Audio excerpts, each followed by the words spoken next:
This meeting to order. This is the January 9th, 2018 Superintendent's Workshop. The purpose of the workshop is for the superintendent to present information to the board. And with that, I'll turn it over to Dr. Rendell. Thank you, Mr. Chair. I want to welcome everyone to the 2018 year. It's great to see everyone. It's good to see Mrs. Simchek back with us here at the table. The purpose, as the chair stated, is to share information at a workshop. We have three agenda items today. We're going to share some information about some upcoming contracts in our health care and benefits area that Mr. Morrison now oversees. So he's going to talk to the board a little bit about some changes to some contracts that will be coming before them in the future. We're also going to have a comprehensive presentation about the relocation and expansion of the Technical Center for Career and Adult Education. This is a very exciting project for our community. We just wanted to give the board an update on the progress. There's no bad news. It's all good news. We're on schedule and on track and that kind of thing, and going to open in August 18. But we did want to share with the board some information about some of the programs that are going to be offered, how we're going to be enrolling students and that kind of thing, because I've been out in the community, been getting asked questions about the Technical Center. Is it on track? Is it going to open? And what kind of things are you going to do there? So I imagine the board members are getting those same types of questions. So we wanted to arm you with some information. We have a lot of business partners here with us today that want to share how they're going to interact with us in this endeavor and that kind of thing. So that'll be our third presentation. The first presentation, the first item on our agenda is some revisions to the superintendent's contract. The board may recall that at their request, we've made some changes in the timeline as to when various phases of the evaluation would be completed. We did discuss a proposed timeline at our last workshop. That timeline would cause some changes to the superintendent's contract. So the board attorney, Mrs. D'Agresta, worked up some changes, some suggested revisions to the contract, and so I'm going to turn it over to her, and she's going to take us through those suggested changes, which really are timelines. Ms. D'Agresta. Thank you, board members. I emailed information to you back in December, but I've also provided you with copies of the same information today. And just to orient you to the paper, if you will, although you've probably already reviewed it, the first document is just the cover letter where I explain the different changes that you guys had previously discussed. The first document under the letter is the proposed second amendment to Dr. Rendell's employment agreement in a red line format, which very clearly in bright red print shows you the various language changes being proposed to current contract language. The next document directly underneath that is just a clean copy. I know some people prefer to review clean copies as opposed to red line copies, so I gave you both. The next document is a copy of the first amendment to the superintendent's employment agreement, which was approved by the board back in January of 2016, just to remind you of a small date change that we made back at that time. The next document is the original superintendent's employment agreement, which was approved when Dr. Rendell joined the school district as superintendent. And then the final document, just to remind you, was the timeline, the proposed timeline that the board had previously discussed back in December of 2017, so that you could then see from the timeline that you had discussed at your last workshop, how those dates were then input into the proposed second amendment. So going to the second amendment, the proposed second amendment document, basically the dates, as you can see, were changed in the agreement renewal paragraph. And then we also added in the concept in paragraph B at the bottom of the page, the concept that had been briefly discussed, that in the event data was not available, by the time it was time for the board to make decisions regarding contract renewal for Dr. Rendell. The data was not available that you needed to complete the evaluation process. That would allow you to postpone the contract renewal process from the dates in this agreement to after that data had come in, so that you could clearly evaluate data and then talk about contract renewal items. Then on the second page, similar changes were done to the annual evaluation paragraph. We changed some of the dates to be consistent with the timeline that was discussed during your last workshop, and then the process for you to complete the evaluation process with the superintendent. So it's really just dates that we tweaked somewhat, and then inserting the ability to postpone contract renewal discussion until after having all of the data that you needed to make that decision. So that's really the only information I wanted to share. Thank you. Thank you. Members, any questions? Comments? Okay. Did you have one, Mr. Searcy? I have a Look as though question. you wish to speak. Not about these changes. Can we talk about something else in the contract, or? Sure. This is a I workshop. just, can- you know, I know what we signed back several years ago, but what is superintendent's salary now? That's on page 11 of 21. I don't have any idea. I know what it was, and I'm just wondering if there's been any additions to it. Okay. In theory, there should have been when the administrators received a salary. He was increase of 2%. I think he was eligible for that, but I'll turn This that over year. to, yes, This yes, sir. year, but previous years. It's a great question. Were there any adjustments to it? There have not been any adjustments made to my salary. I did receive a supplement for earning that first level of certification, state superintendent certification. That's $2,000.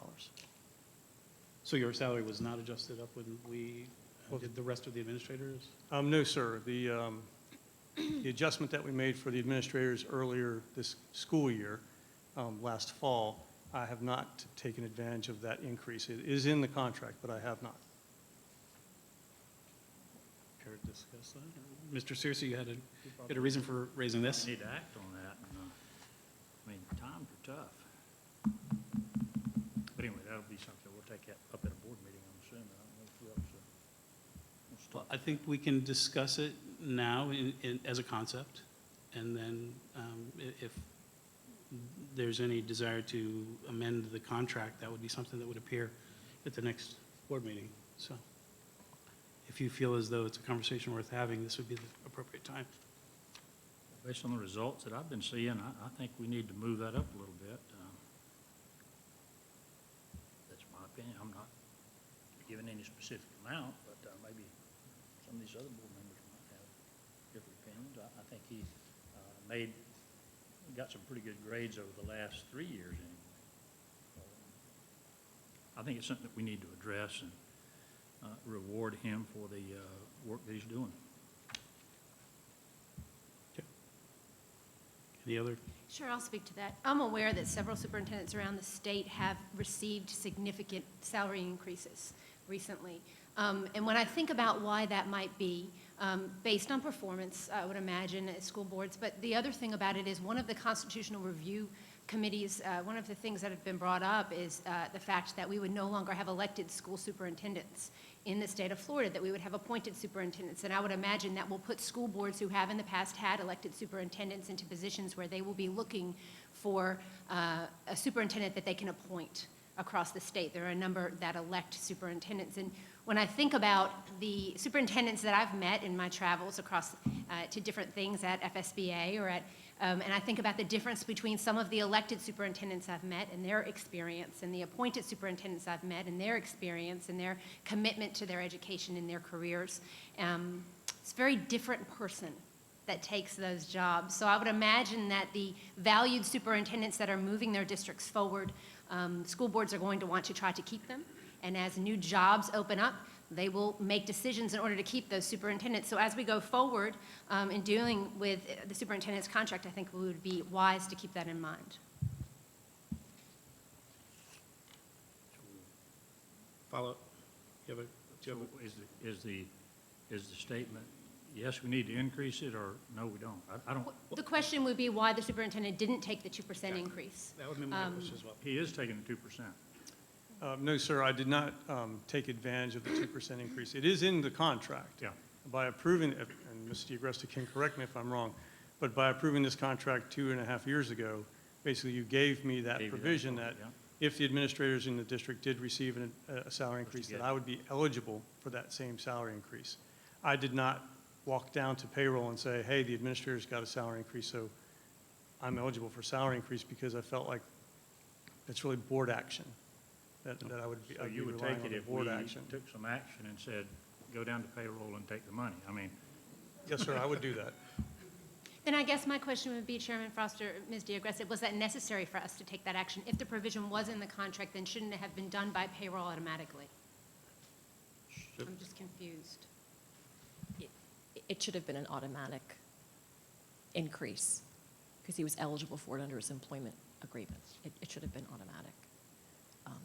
Mrs. Simchek. Thank you. I do want to go back on the date in a moment, but I do want to address this because I've seen some things in the paper. If I remember right, every year, the school board itself, us, gets a little thing from Carter and says, during a discussion kind of, and of course, I assume that the school board does not want an increase.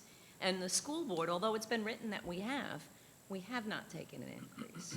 So the publications, local publications have gotten that wrong, but we have not, just in a basic consensus, not knowing that you haven't, that's okay, because we've done that publicly on some sort of camera. But if I had known that you hadn't, so I would think that, because there's a contract in place, basically based on consensus of us ordering him through, an administrative action, not a action on the regard. We could certainly tell him to effective immediately take that. I don't feel like that's taking action at this board meeting because the action's in his contractual assignment. So I should hope that we should all, through consensus, encourage him to set forward on the next paycheck or payroll to certainly exercise that percent. That's where I would be right now. The second thing that I wanted to do was go back to the timeline because we started out the conversation with July 31st, and what we found was we were always, although in thought process when we hired you, and it was a different board, but it just seems the test results and all the information needed never came through. So I just wanted to go back to the review of, is that date the 31st good? I mean, are we setting ourselves up for board action every year, or should we just, that would be one of my thoughts. And that would be what I would want to hear from everybody else. But also I wanted to speak to Ms. Justice's point that I personally have never been in favor of elected superintendents because you don't have elected board administrators. County commission. Because what you find is you could have somebody that's unqualified, but just a great politician, unqualified in the field of education. And every year could be reelected with no point of progress in the community, but has great speaking skills and, just is living on their, ability to glad hand and kiss babies. So I've never been very happy with elected superintendents and was years ago so surprised that that even exists, nor would I ever want to go to that. I would hope that other counties would revert back to an appointed head administrator. And that being said, I'm very happy with our administrator, and so first of all, an immediate exercising of that 2% I think should happen from this day forward. And then I would think that if there was something about a raise, then when we bring up this amendment, we can certainly discuss that. Above and beyond whatever the administrators received. That would be the time for discussion in a public advertised meeting, if we're going to change, amend the contract. He's in a different category than those other administrators, if you think about it. He's the lead dog. Lead dog. All the stuff stops with him. I don't disagree, but one of the things that endeared Dr. Rendell to me was the leaders eat last philosophy that he approaches, and it doesn't surprise me at all that he's decided to forego the 2% increase because there are needs in the classroom that he's identified, and some of the great programs we're adopting here today. But you have to attend to troop welfare eventually, right? It's not all mission; it's also troop welfare because that's how you move the mission forward in the out years. So if there is a thought, as the chair, as someone who would have to work with Mr. Morrison on any budgeting issues, or to add this to a future agenda, it would be helpful if there were thoughts shared today as to any additional amount, or if at this point we were comfortable with the exercising of the 2%. Is that appropriate? Was to address to Thought so. Mr. Searcy? Oh, Go ahead. If he doesn't need this, is there any way we can move it down? I'm kidding. He could always He's voluntarily. doing a good job, and he needs the money. That's all there is to it, period. More than just the 2%. Okay, Barb, I'm sorry. No, I just Mrs. think Zork. there's a reason we have the contract, and so I believe his contract's for 2 more years. So at that time, I would be willing to adjust the salary, but I'm very comfortable July. with sticking with what we have now. If it says that he gets the increase with the 2%, then he's entitled to that. But I don't feel at this time that we should be changing that part of the contract unless we want to go back and just open up the whole contract. So noted. I think that brings up a good point. Again, back to my point of the fact that appointed superintendents are going to be in demand. And I am very aware of that. I just returned from the Central Florida School Boards Coalition meeting and the FSBA conference. Our superintendent happens to have a very good reputation across the state. He does. And I was told that many times by superintendents and by school board members. It's very interesting. So rather, to Mrs. Zork's point, I think that's interesting. Rather than continue with this year renewal, perhaps we need to renegotiate the contract at some point for an additional period of time. I think, any other thoughts on that? Mrs. Simchek, I see. Well, Brewing over it was really, we did a quick renewal from Forever Now, Hold Your Peace, from not the 2018 to a 2019. And we barely made it. And, so, you know, I think that for now, I'm happy if he would begin with the automatically taking his 2%. One thing, and I was, again, I know it was Mr. Frost and Mr. Searcy was with me when we hired Dr. Rendell. The thing that, you know, and we did have other very good candidates, but the one thing that made Dr. Rendell, as you said, Mr. Frost, rise above the rest was when we asked about his philosophy, and he never took credit for the service with us all those years, and his philosophy was the troops eat first. And I'll never forget that saying. I got chills as I just got chills saying it again. And I'm to know that he has not taken his it would be nice if the public knew that. But to know that he has not taken the 2% he was automatically entitled to and could have exercised that, and that he humbly didn't take it, and that we are going to make sure that he can't refuse it right now, because I see Mr. Morrison over there to make sure to tell payroll, that, that he exercises that right. But I would probably tend to move with Mrs. Zork because he got an extended a time period, very, that's a meet in the middle for me. Kim? So what I'm hearing is it sounds like we may need to open conversations about the contract a couple months ahead of the renewal so that we can maybe arrive at some new terms in coordination with developing our budget for the next fiscal. Mrs. Zork? Would that be in 2019 that we open that conversation, or It'd be March-ish. of this year? Yes, ma'am. Oh, okay. So that we can have our budget ready to go on July 1. Okay. One idea I would like to introduce to this conversation, if we will, is the concept of performance or at-risk compensation, rather than simply, and we'll have that conversation down the road, I guess, but to just think about this as being a results-driven or some results-driven compensation or performance pay, if you will. That's a more common term. But I know Dr. Rendell is he's a scrapper. He's very goal-driven. So I think that I would expect him to embrace that sort of compensation approach because he has confidence in himself and the team because he's surrounding himself with good people. So with that, is there anything other discussion to the timeline or to the contract, Dr. Rendell?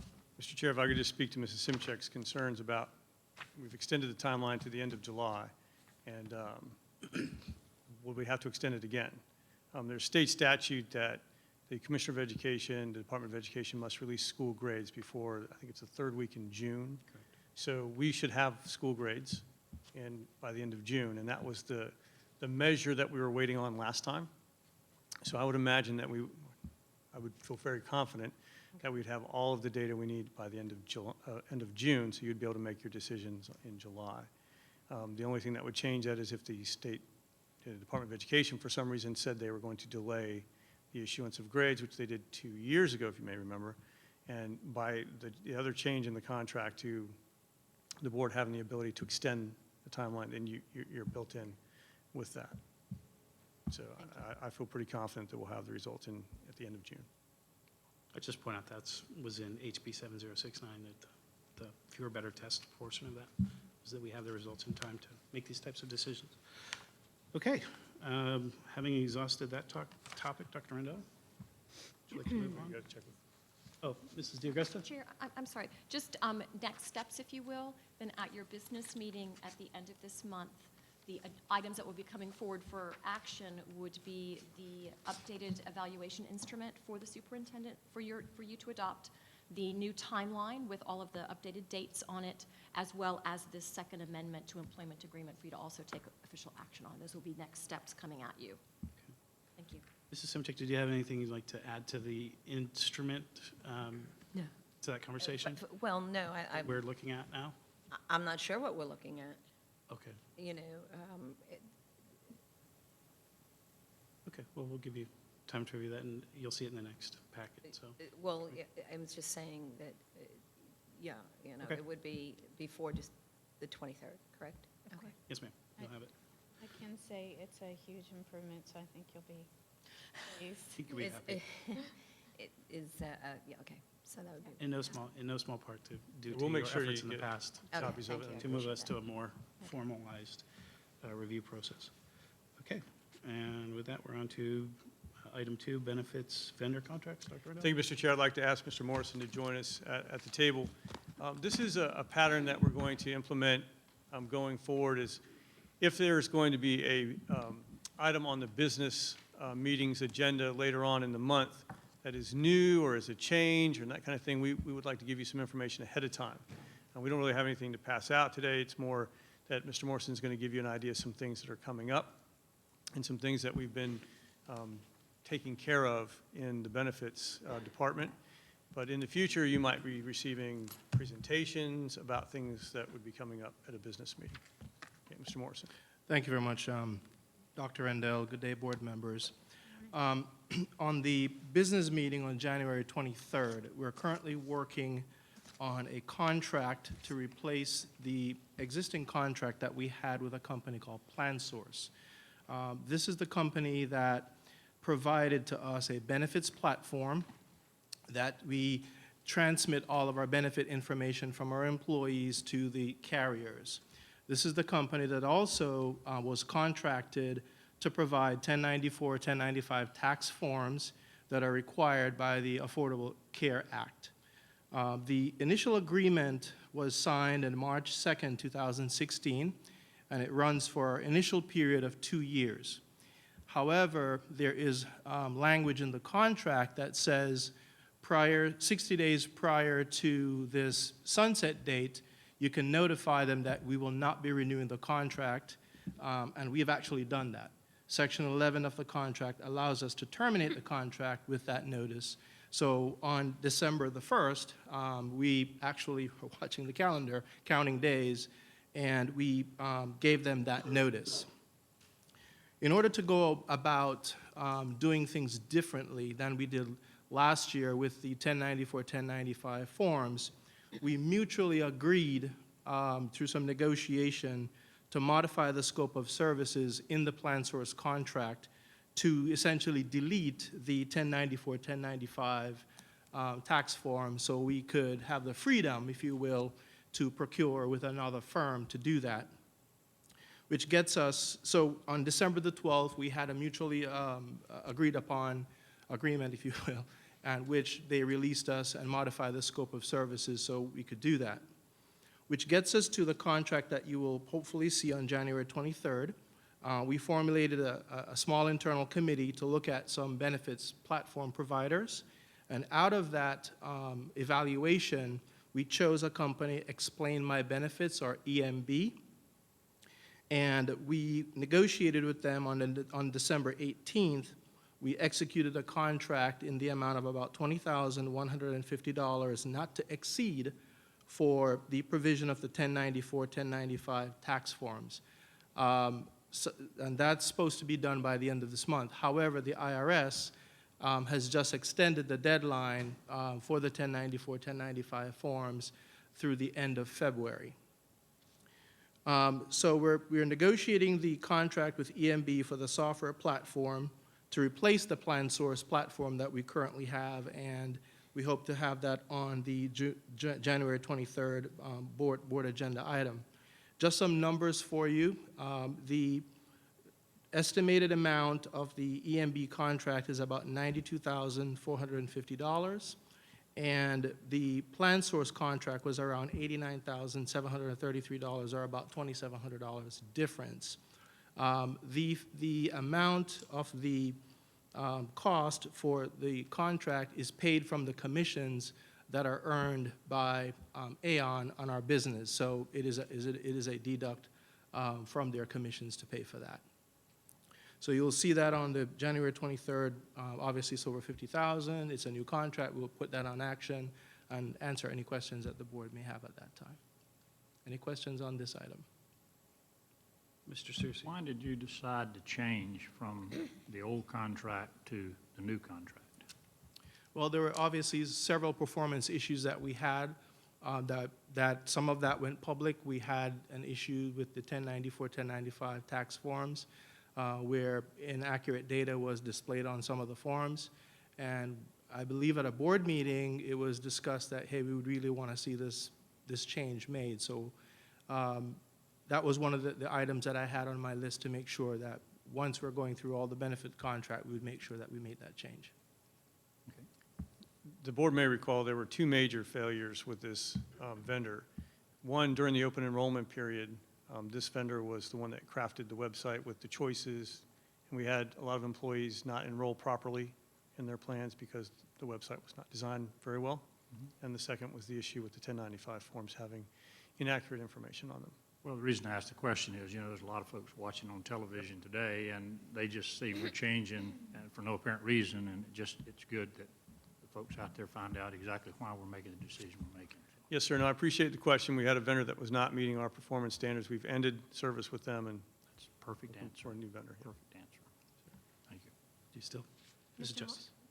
I'd like to ask Mr. Morrison if he could talk a little bit about why Explain My Benefits was chosen as the provider. We looked at the product, and they had impeccable references. We checked the references. We also looked at the platform, and it's a very robust platform. There are several, what we are currently lacking and working on manually, matching our payroll deductions to what's going out to the vendors. There's an employee self-service portal that we can implement after deployment and education of our.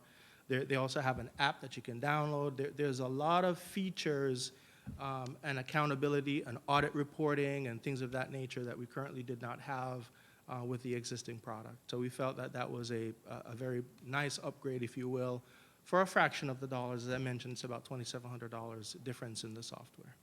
Mrs. Justice. Just a follow-up question to that. How many other different providers did the committee review? We looked at about 4 different platforms and had them come in, do the dog and pony show kind of thing. And so we looked at that. And can you tell me who was on that committee? Myself, Richard Kaufman from Aon, Amy Yider from Benefits, and there was one more person I forget now. There are like 4 of us. Thank you. Question? I'll Mrs. ask- Zork? No, I'll ask my questions later. Okay. They're not. Okay.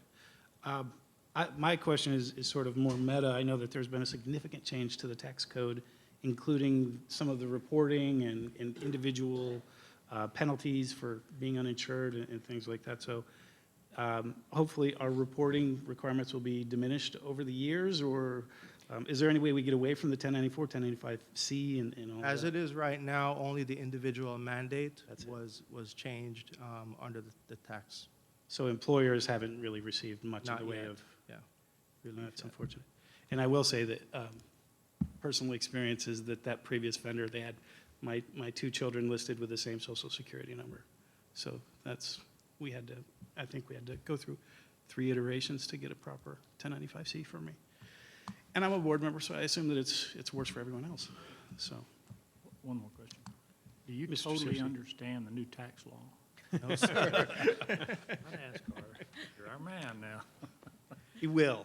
He will, when it becomes implemented. It's still a year out, isn't that correct? Yes. Mr. Morrison? Yes, it's still a year out. Wonderful. The second, if I may, Please.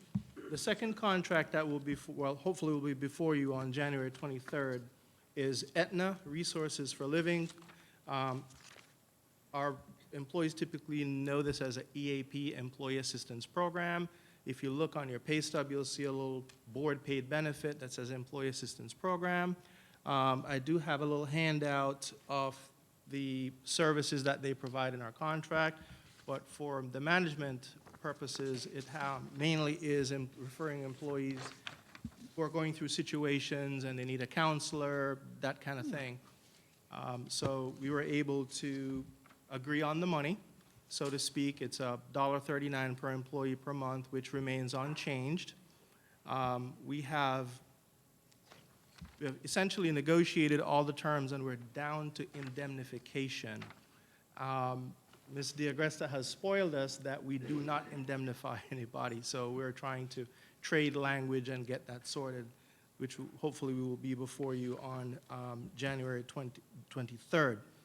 I would be remiss, the contract period was from January 1st, 2015 through December 31st of this year.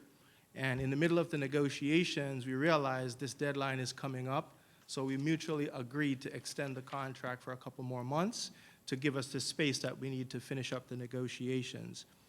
The value of this contract is about $35,028 below the superintendent's, within the superintendent's authority, but we will still have that on the board, probably put it on action just to talk about it if you have any further questions at that time.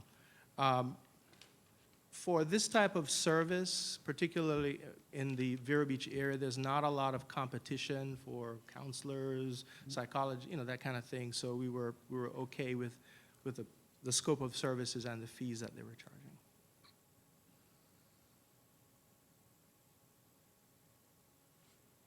Mrs. Simchek. So this addendum to work-life services, This is from the old contract, but I just printed it off for you to have an idea of the scope of services that they provide. so then I would ask, it says a discount off of tax preparation. Is that, so will all these services be included in the new These contract? services we're currently paying for those services.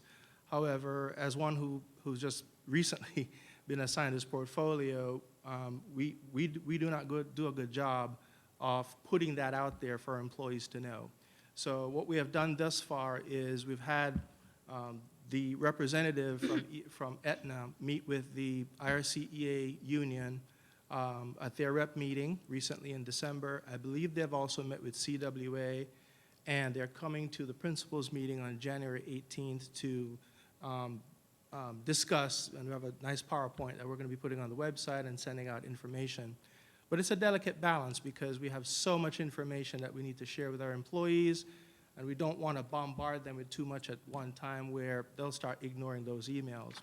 But that is a push that we're going to be having to let them know that these are services that we're currently paying for providing, and they should have access to it.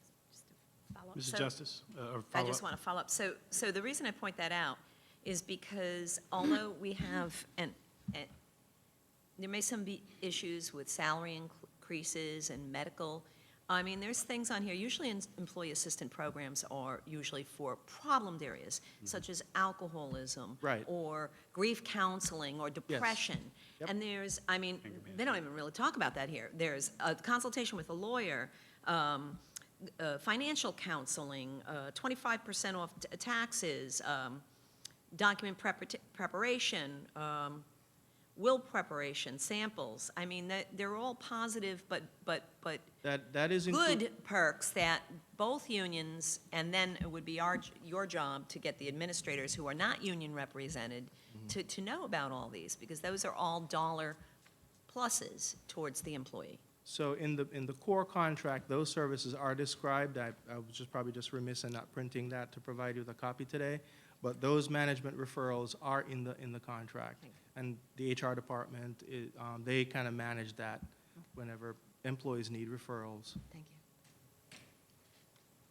Mrs. Justice, did you still have a? Yeah, just to echo Ms. Simchek's point, I mean, in looking at, looking at our employees as a whole person and recognizing the fact that we need to support them in their jobs and their careers here within the school district, but that they have husbands and wives and partners and children and life stuff, right? And this addresses so many basic things that are wonderful supports for parents and for students. And so, while I recognize the idea that we don't want to bombard our employees with information, I would happen to think that this is very useful information that we need to make sure that we communicate. I'd like to know if we could be provided a copy of the PowerPoint that will be presented at the meeting, please. Okay.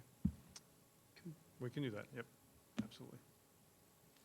Mr. Searcy? Don't we have a contract with some group that provides financial counseling for our employees besides this? I believe that is VALIC. That is one of our 403B providers that do that type of work, yes.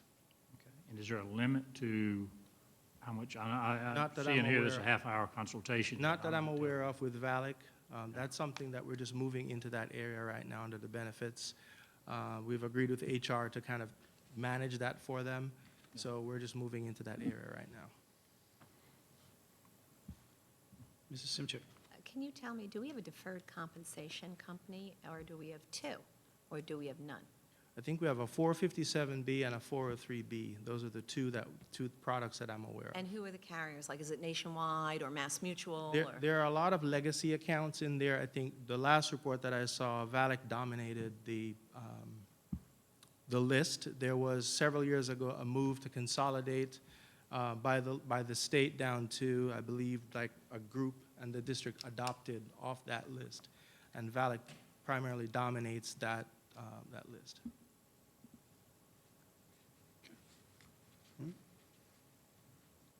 Mr. Morrison, any other things to No, share? sir, that's it. So, Mr. Chair, I propose we take a 5-minute break while we set up for the next presentation. Okay, back here at 1:42, we stand in informal recess.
Back to the Superintendent's Workshop, January 9th, 2018. Dr. Rendell, we're on item 3 now, Technical Center update. Thank you, Mr. Chair. We are going to talk about the relocation and expansion of the Technical Center for Career and Adult Education. This is an exciting project for our community. Most of the times when I'm out in the community speaking at civic organizations, that kind of thing, this is a topic of conversation. Our community is very excited that we're going to be offering a technical center, a technical college, basically here in our community, that students in our schools, our high schools, but also adults in our community are going to be able to take courses and achieve certifications that can put them right to work in high-paying jobs. And so we wanted to give the board an update on the progress of this project and a little bit of background about some of the courses we're going to be offering and how we're going to do that. So Mrs. Dampier, Mr. Teskey, and a whole crew of people are going to present the information. So Mrs. Dampier, if you want to start. Good afternoon, board members. We wanted to provide an overview of the progress that has been done so far with our technical school. We're very excited. We've visited several of the locations already and walked through to see what changes would be made as far as placing ACE as well as our new technical center. Dr. Arnett is going to start us off with a brief introduction of the presentation today. The presentation we have today will be covering many sections of this. The actual technical college, the building update, and that's going to be presented by Mr. Teskey and Mr. Nick Wessenberg. We also have partnered with Lincoln Electric. They will actually give you an update on what the welding program is going to look like. They have been working with the contractors and the architect as far as how that layout's going to look. Lowe's is going to be partnering with us, and they're going to be setting up the construction technology lab. The reason for the selection of Lowe's is that they work very close with the Career Technical Support Organization, Skills USA, and so they're very familiar with the needs for construction technology. With that being said, I'm going to move to the next slide, and I'm going to turn it over to Mr. Teskey. Good afternoon, board members. Happy New Year. We're here today just to provide you a brief update. Everything is on schedule. At this point now, we're scheduled to break ground in February. We have some short-range planning and long-range planning going on to get us to where we need to be to start the school year at both sites. As Ms. Dampier stated, we did full walkthroughs at both facilities and have spoken to both the principals. We're making plans to relocate furniture and technical equipment and computers and that type of thing, ownership of who owns what to take it with them. But, well, like I said, we're on track, and we don't want to steal the thunder of what great things are going to be discussed today, so I'll let Mr. Westberger move into his update. Good afternoon. Really not much of an update. I'm going to try to keep this short as I can so I can keep my lungs down in my chest. We've been working hard with the architects, the design team, to get the design all together. We were able to do that. We provided 100% drawings to the contractor on December 13th. At that point, Summit Construction, our project managers on this, they were able to get the drawings out to their subcontractors for bid. So I'm currently waiting for the GMP. I'm hoping to have it on my desk by this afternoon, which will allow me to get that to the 23rd board meeting for approval. So, like Mr. Teskey stated, we're on schedule as of right now. We plan to break ground February timeframe and then be completed and ready for school in August. Okay. This is just a couple of slides about the site plan. You guys have seen this before. It hasn't changed. It's pretty much the same. The darker portions of the parking areas are what we're adding for additional parking. The building is down in the lower right-hand corner there. Just pretty minimal as far as moderations to the site itself. The retention pond is in the back. We've just extended it out to the back just a little bit. We didn't have to bring it and wrap it around the new building. So we were able to utilize that and just extend it out a little bit. Next slide is a basic floor plan of the interior of the new building.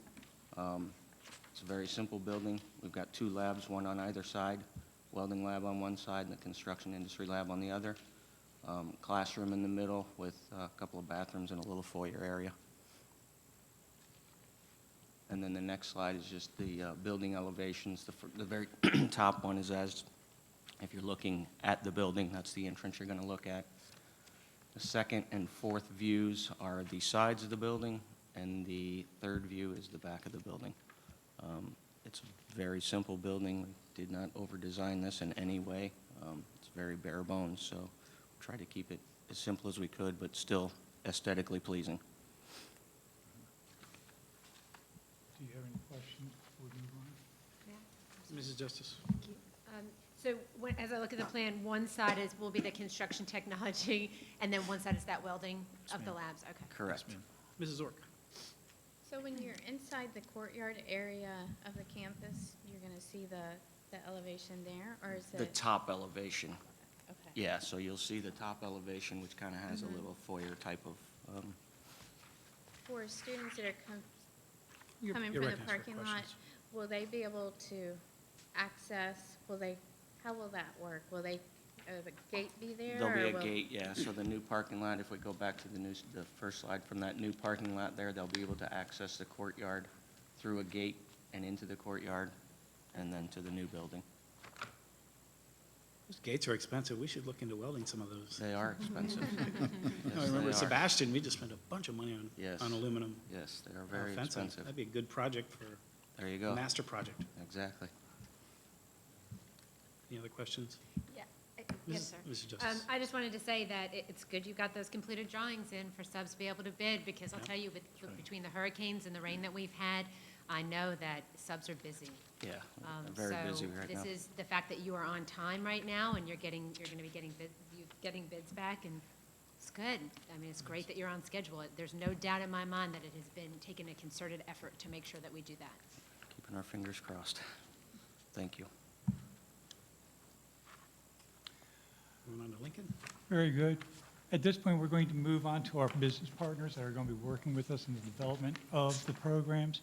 The first presenter will be Louis.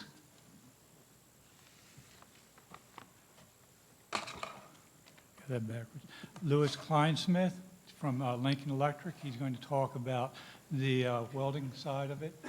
And I'm going to be changing slides here real quick because he has a presentation which he has put together for this. Okay, you're going to be running that. Yes, I am. Thank you for allowing me to come in. Been with Lincoln 39 years, and they haven't fired me yet, so I'm having a good time doing what I'm doing. But the reason why this is so important to me, I started out in a program like this in Detroit, Michigan, as a kid, where my teachers, they've heard it, but it's worth repeating, basically said, Lou, you're not smart enough for college, so you need to learn a trade.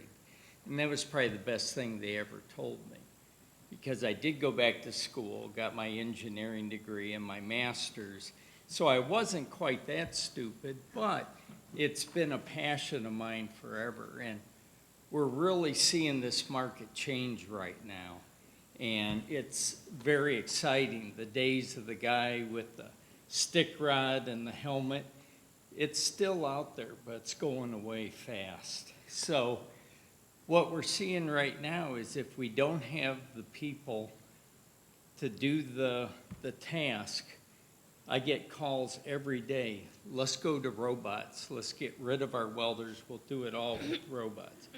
Well, you can't do that because you got to know how to weld in order to program the robots. So there's jobs out there, and there's a lot of them. I was just looking online on Indeed, and in South Florida right now, there's just under 1,000 jobs available for welders, ranging from $15 to $53 an hour. So if your skills move up, you're gonna make more money. But what we're seeing is older individuals, say from 30 to 50, learning a new trade, learning something new. And that's where a program like this really comes into play. Now, what we do is we realized a few years ago that schools maybe were being taken advantage of with the pricing and the cost of things. So Lincoln went in and basically made it so schools basically buy at our cost on everything. So it makes it really nice. They get the best price they can get on welding rods, wires, and so on. Instead of spending $2.50 a pound, you spend $1 a pound. And the money should go into developing the next generation of welders and not worry about the other stuff. So right at the moment, we just got done building our new welding technology center for instructors across the country. They spent $33 million on a brand new school at our facility to where your instructors can have their skills upgraded at no cost other than the cost to get there and where they're staying and so on, but they'll go through the programs and learn the stuff to help them teach what's in demand right now. So basically, we're located in sunny Cleveland, Ohio, and it was 8 degrees this morning, and it basically sucks there. I grew up in the area, so no. Okay. That is our new welding technology center we have there. And it's primarily for instructors and educators to learn what's new, whether it's robotic, whether it's pipeline welding, whether it's working at the Space Center or in food processing. People don't realize what's all welded. There's some welding on this. There's some form of welding on that, whether it's metal, plastics, composites, or whatever. It's a whole science, and we wouldn't have these tables if someone wouldn't have welded it. So it's here to stay. This just basically goes through our training centers. We have over 100,000 square feet of just welding booths within the facility, and this is available. We opened our first welding school in 1917, I believe, and we started in 1895, and we're still in the same building in Cleveland, Ohio. Okay. And basically, this is what we're trying to do with schools across the country, partner with them so we can provide information to the schools and so on and recognize what the demands are in the future. A lot of times people talk about virtual reality welders. What are those? Basically, we partnered with a company by the name of VR Sims. They're the leading manufacturers of flight simulators for Airbus, Boeing, and so on. And when you put your welding hood on, it's just like a regular welding hood, but when I turn my head, there's a whole new world in front. I can see I'm on a construction site, and there may be a piece of pipe in front of you, and you actually have to learn the skills, but you're not wasting rod, metal, coupons. There's no real expense involved in that, but we have found that when Palm Beach State College has 8 of these systems now, and they make every student go through that to begin with. And it basically cuts the introduction time in half. So if they spend 3 weeks just doing that, they enter at a 6-week level. So it's not hocus pocus, it actually works. So that's interesting. And we provide fume solutions. We have over 500 engineers in Cleveland that are at your disposal at any one time if you have any questions. So on, our people can provide detailed drawings and so on with it. Okay. Again, this is our educational portal. We have Ms. Shields set up on it to where you can go on anytime. We have over 2,000 welding videos, training videos. We have guides as far as procedures, technical documents, basically lesson plans, as well as being able to order online consumables, everything else at basically our cost. Fume capture is very important. We came up with our first fume system in 1938, so it's been around for a while. And it's all about source capture. It's particulate matter that's in the air. And any way you can clean it, it provides a much safer environment. And you get students greater buy-in if the shop's clean, if it's run clean, run well. They don't think of it as that dirty job where everybody gets burnt and they come home just totally covered in carbon and whatever. I liked those days because I made money when I was doing that, so that was okay. But, you know, those are the things a lot of the younger students get concerned with. They think, oh, why do I want to work so hard? I've got 4 boys, and they know if they don't work, they don't eat, so they better understand the concept. It's not going to be easy, but working hard pays off in the long run. I don't know, see if that's active. It may not be. Nah, it's okay, you can just continue on there. Basically, this is your typical welding booth, like what we're proposing at the school. 3-sided area that gets mounted to the floor, ultra heavy duty. The one booth probably weighs 800 pounds, just those sides and everything else. And then you have what we call a fume arm that's articulating, and it's telescopic. It'll move into the weld environment. And the one thing you gotta realize about fume capture is you need airflow, and it's what we call a high volume, low vacuum system. Each one of these arms move a minimum of 625 cubic feet a minute. So it will pull all this particular into the system. It's a self-cleaning filter unit that you run compressed air into, and it's constantly cleaning. So once a month you empty it out, put it in there, and it captures 99.99% of the particulate. So it provides them with a safe environment. There you can see this is an application at Valencia College up by Orlando, where it's a very low ceiling. We don't have that problem here, but there they did, to where that can stick up there, and then when they need to use it, they pull it down into the work environment. Weld, when you're done, it goes back up. Another example of the telescopic arm. And what we do, we come up with the whole setup, the ductwork, the layout, virtually everything on that. This was another video that I don't think's active, but that's okay. That just shows individual going through the motion, showing how it works. That's another example there. Those little boxes on the wall are what we call, they're an automatic damper system. So if one person is welding, the fan is turning at a much lower rate. So you save money on electricity and everything else and noise because only one's running.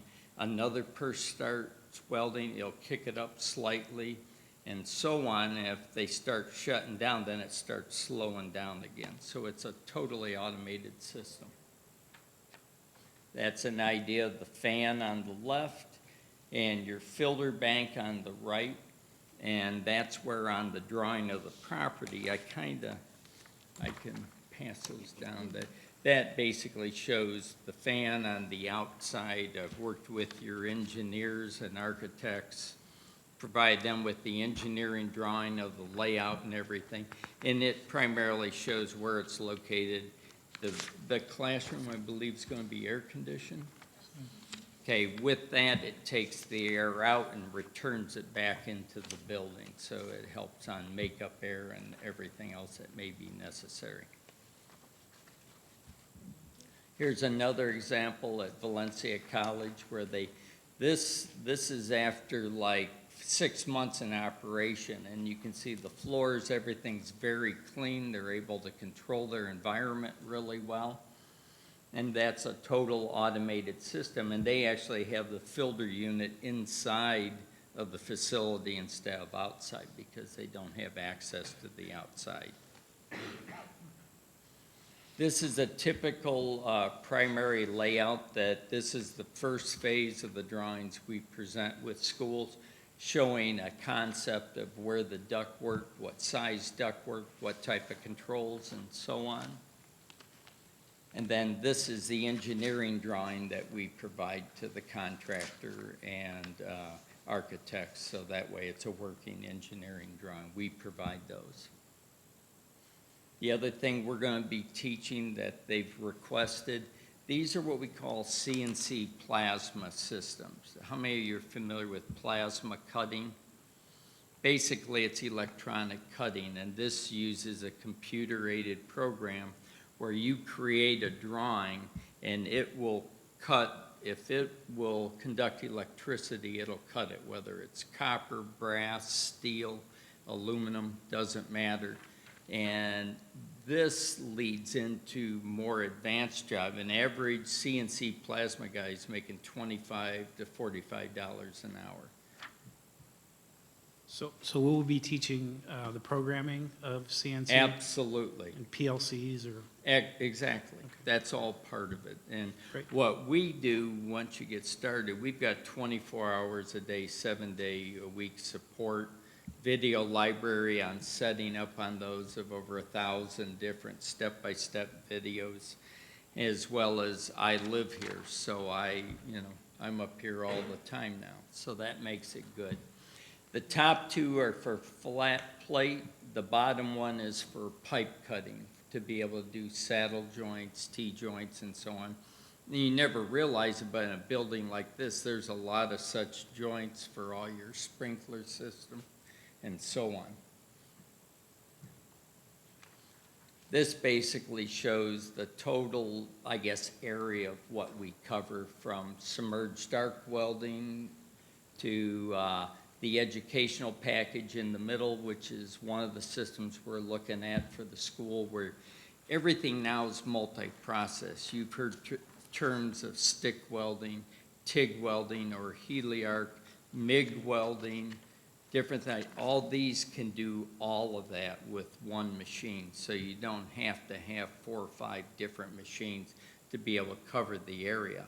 And in this county, as you get closer to the Cape, TIG welding and higher technology welding is a key. This shows your virtual reality systems. On the left is the VR 360, which is a unit that most of the schools go to. A real weld in the unit has cameras, and while the individual's actually welding, it will critique the operator. It has audible controls telling them to get in closer, move out, more lead angle, drag angle. It coaches them as he goes through it. Now on the first machine, individuals, you will assign a number to a student, and it'll track their progress and let the instructor know. As he gets more proficient, the instructor will make it harder. He'll make the operation more precise, and then so by the time they get done with that, they're ready to actually start welding. Downdraft grinding tables. One thing we're presenting to school is the weld gear packs. That's a complete package with helmet, gloves, all the safety devices, everything they need to start welding. So they use one part number and the whole thing comes in at that. Cutting outfits, we also own Harris Calorific, which was the first oxy fuel company in the United States. So we have them. You have rod ovens for storing the rods so it doesn't get wasted. You have to keep it warm out of a damp environment, so that takes care of that. And that's just all the things that are available, gun parts, different things like that, because you have welding guns, you have TIG torches, all the things that are required to do it, it's all in the system. This you can barely see, but this shows like the school price on the electrode. Typical price on an 1/8" low hydrogen electrode is about $2 1/4. We charge the schools $1. On your different wires and so on, typically they're 2.5, $3 a pound. It's $1.25 and so on. That's it. I didn't want to bore you too much, but if you have any questions, I'd be glad to ask. Mrs. Simchek. Thank you. Years ago, they used to combine a welder would do sandblasting as well. Is sandblasting obsolete? It's still offered, but now it's primarily automatic. They'll put the parts on a conveyor, run it in, and it's like in a shot glass booth where it does it. And the other thing is, because a lot of people do not move from home in, as far as welding, and although there is a lot of, just like AC, Exactly. I'm not familiar, but does Port Canaveral have shipbuilding or anything where they would use welding? Well, right there, Port Canaveral, absolutely. They do repairs on ships, cruise ships, so on. The main port for cruise ship rebuilding is Grand Bahama Shipyard, primarily in the Bahamas. But in there, yeah, marine industry is huge for marine repair. And think about it, it's not just the hull, it's the drive shafts, the prop shafts that turn the propellers. They wear out and they have to put overlay. They'll put stainless steel weld, then they machine it down. Those operators make a lot of money. I was just out at the Space Center where SpaceX, they have blast doors that they come up as a rocket's taken off, and it focuses all that force upwards. So these doors have to contain that. Then after the rocket clears certain height, then they drop back down. Those are all welded and put together, and they pay very well. Bile Brothers up in Cocoa area, average wage there is $25, $26 an hour. But the main thing we're running into, and I hate getting old, but I got to admit it, I'm old now. I used to go to meetings and say, look at that old guy. Now I go and I go, oh my God, I'm that old guy. That's terrible. But the average age of a welder's like 58 years old. And below 45, it amounts to less than 15% of the skilled labor. So we got a problem and an opportunity at the same time. Mrs. Justice. Well, I have to say, I'm not bored, I'm fascinated. This is amazing, some of the different capabilities and training for welders. The other thing that's really interesting is thank you for recognizing the fact that I was talking with someone else about drones, and they were a company supplying drone equipment at a very low price because they do need to train the next generation of workers. So that's a pretty awesome thing that we have that's happening in the United States right now. My question would be, women are very detail-oriented, girls are very detail-oriented, right? And so historically, girls have not participated in welding. So They are now. They are now, and especially with some of the things that you talked about in keeping the environment a little bit cleaner. Well, you don't meet a lot of 58-year-old female welders. They're out there, They're though. out there, but it's mostly a male-dominated.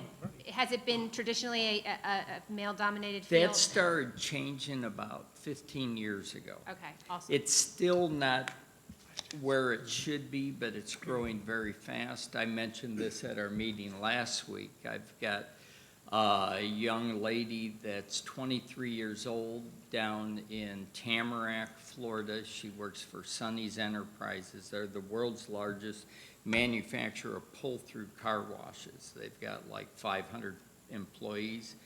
She's 23, and within 5 years, she'll be running the shop. She's that good. She's better than all the guys, and they all respect her because anytime you have a hotshot individual come in, she'll shut them down right away. She's the best I've seen.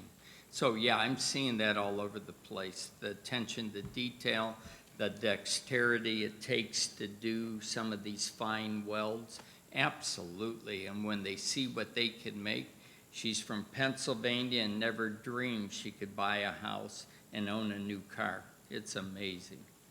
So I'd love to see Indian River County be a leader in encouraging young women to get into this field, and I'm hoping to see a pretty even amount of girls entering this program. And that's my hope as a mom and as a board member. The other thing is you have to promise that we get to do the virtual reality. That is just, What And an a contest. amazing. And a contest. We can do a little, yeah, I mean, what an amazing, that and the idea that you would have an instructor in your ear almost, guiding you as you're Well, going through. it does. The other thing is on all the new machines, they have a computer built in them. They boot up like a computer. And you can plug Ethernet lines into all of them, and the instructor can keep track of every inch of weld a student makes, whether he's within the parameters or not, and be able to score them according to their ability and look at what's needed to bring them up to the same level as the other group. So it's fascinating. It's fun stuff. Mrs. Orr. I have a question. It probably would be more for Mrs. Shields. How many workstations are we going to be purchasing, and what's the capacity for, what's the magic number of students for a welding class, and how many students are we looking to have? We're going to be purchasing 10 welding booths, and we're looking at putting 20 students in a program at one time. 20 is the magic number. You don't want to go above that with just one instructor because it gets diluted pretty quick. And safety issues, you have to have someone to be able to watch what's going on at all times. So when you say at one time, are we having like a morning class and an evening class? So We are, and realistically, 40 I'm going students? to Okay. address that Okay. in the presentation. What's the cost of this thing? Currently, I think we're running around currently we're running about $250,000 on the projection for the 10 booth setup with the equipment we've identified coming from Lincoln Electric. And the fume is with that also. Yep. And that's included in our project estimate, right? FF&E Yes. and all that. Okay. Mrs. Orr? Oh, what type of warranty do we have on this equipment? Is it lifetime? Or? 90 minutes. 90 minutes. Truck? No, Okay. to be honest, the Can't way see the we tail are lights on on it. all the equipment, it's guaranteed. It has a 3-year, you could call it bumper-to-bumper warranty, but we're a little different. All of our field guys are engineers. My background's in welding engineering. That's what I went to school for. But in the state of Florida, there's 4 of us. We have one in Orlando, I'm in South Florida, Jacksonville, and Tampa. And we're available, within 24 hours, we're there. And then one last question. What is the life cycle of this equipment? Typically, depending on, there's a couple of factors. You have to maintain it, and primarily maintaining is blowing it out, because dust and debris causes heat, which causes failure. So, and we work with the schools on a regular basis. Every 6 months, we blow them out. I come in, and that's what we do. Typically, anywhere from 10 to 30 years, typically. What's nice about the new equipment also is, because it is a CPU, as they have updates, new technologies, new waveforms, we actually get into the physics of the arc. We find that the signature DC waveform is different for aluminum as it is for stainless steel. It's all different. So as we come up with new alloys, titanium, nickel alloys, copper, and so on, we create a new waveform, and then we send the instructor an email, and we download it to the machine, and that way there always has the most current technology at any one time. Typically, we have an update once a year. I come in, hook up my laptop, download it, and it's like a brand new machine then. And there's no charge for that. That's just part of using us. Mrs. Justice. I have one more question, and this would be more for Dr. Endell or Ms. Dampierre. We currently have a welding program in place at Sebastian River High School. I've visited that welding program. It does not look like this. It is my understanding that we will continue to have the welding program at Sebastian River High School as it stands currently right now. That is correct. Is it projected that we'll make some improvements to that campus so those students will also benefit? Absolutely upgrade the equipment, get them ready, because the idea is that they might spend the first 2 years at Sebastian River and then transition to this program. So the idea is to get them ready to enter this program, maybe a step or 2 ahead of someone coming in off the street. Okay. And yeah, we're always looking to upgrade equipment and training and that kind of thing. I did want to mention, Louis and I were talking before, there is a program, IRC does have a welding program, and they have a waiting list. Mm-hmm. And how many did, 50. 50 on their waiting list right now. So we're pretty confident that once we open, we'll be able to fill the seats. And you have to get industry involved, the local business, to let them know what you have, and I kind of encourage them to come see the school and so on, because they will actually send you people to train so they have them. Mr. Searcy. Notice a lot of this, this machinery is portable.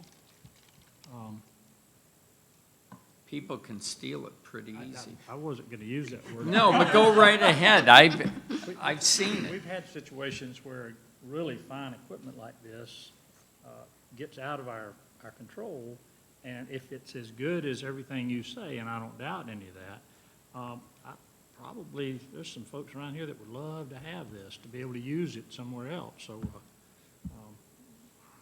I just want to make sure it was portable so I can go ahead and tell my guys to leave it alone. Typically, the way we try to do it is to hardwire it in, and I do that for whatever you want to do. I'll come in and I hook them up. That way, it's not so easy to get into them, and you make sure that, because some of these units, like 15 years ago, a 300 amp welder would weigh 400 pounds. Now it's 38 pounds, and you can carry it out pretty easy. So we hardwire them. We make it so it's very difficult. They just can't grab and run. One other question. Sure. Is your firm the only one that does this kind of thing?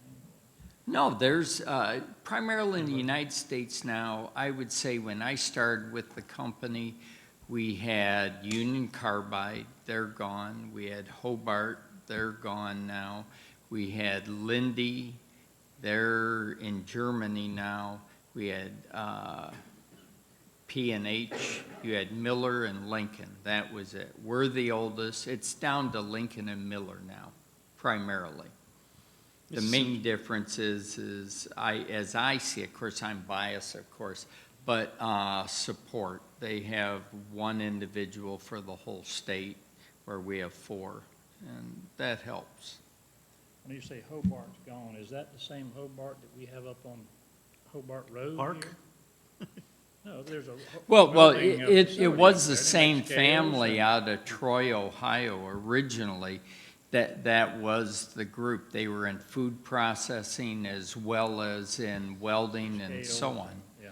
Yeah, they got involved in that, and then later on, Miller bought Hobart, and then they shut down. Then Illinois Tool Works bought Miller, and we're still the same family really there's since only two- 1890. That's two it. companies.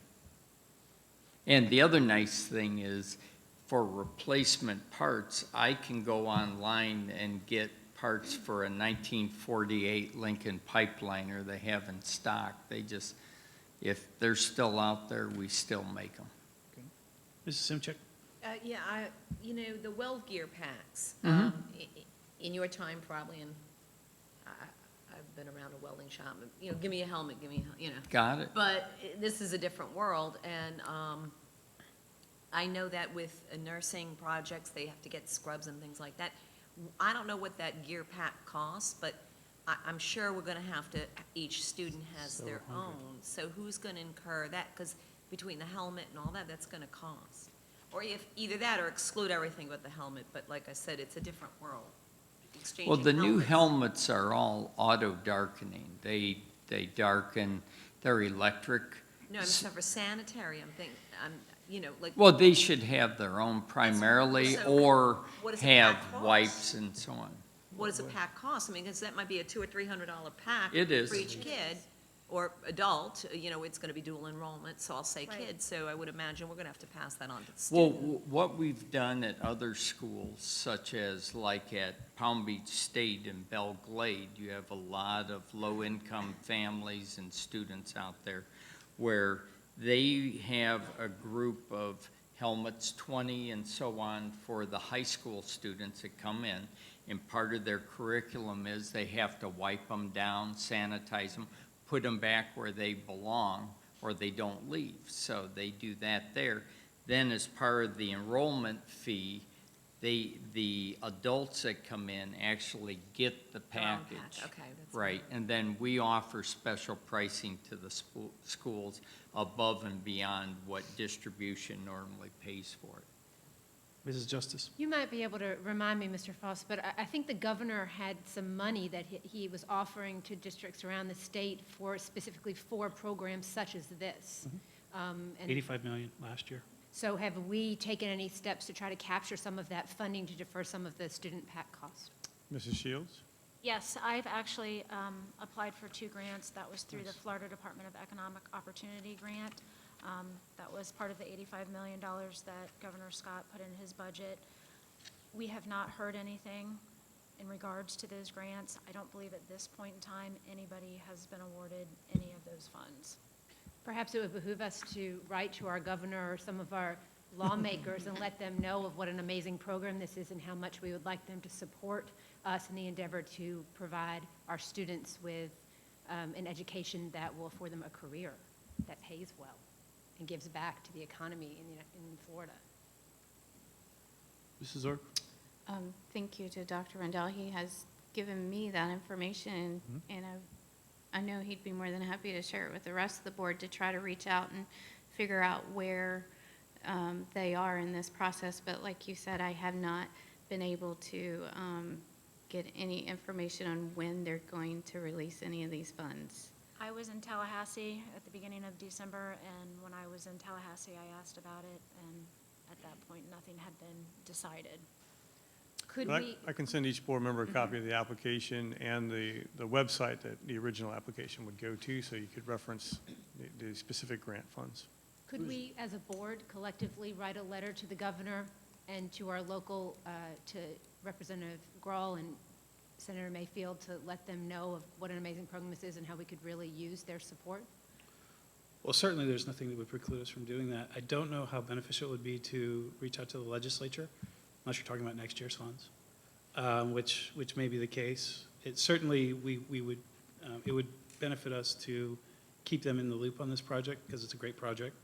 It's a leadership project that it'd be great to have the governor here to open it and cut the ribbon and all those other wonderful things. But more importantly than that, I think that it's a good idea to reach out to him, or it's not really him, you know, it's whomever is controlling those funds right now, which it seems like we have a track on. But we can certainly send a letter reminding them and encouraging them to consider I don't see any problem with that. Mrs. Simchik? I'm not a grant writer, but I would ask Ms. Shields, what was the point system? How confident were you with the point system on the grant? Who are our competitors? How many applied? So many That's the competitors. information that you can gather. And then who is awarding the grant? And then who sits on the chair of those grants and follow through on that? And then those are the names that we should have, and then we can work our magic. There has been a published list of the different entities that have applied for the grant, and it's everything from airports to cities to city municipalities to school districts. There was not a point system for the grant, so I'm not really sure how they're making that decision. That kind of answers that. I know Yeah. the way that works. There's a system in place. They just didn't share it. Mrs. Orr? I don't remember on the ask, I don't remember asking for equipment. I think we were more asking for capital for the building, correct? In the grant? I did 2 applications. One Okay. was for infrastructure for a phase 2 building, and the other one was to provide tuition and materials and supplies for students. Mr. Who's going to Simpson? be awarding the grant? I still don't know that. It's not the governor, it's some group. DEO, right? It was written through the Florida Department of Economic Opportunity.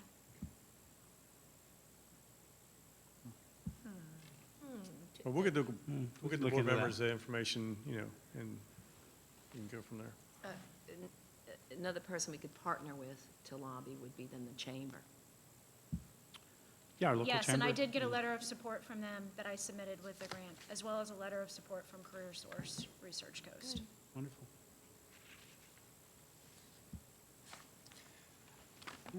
Does anyone have any more questions for Mr. Kleinsmith?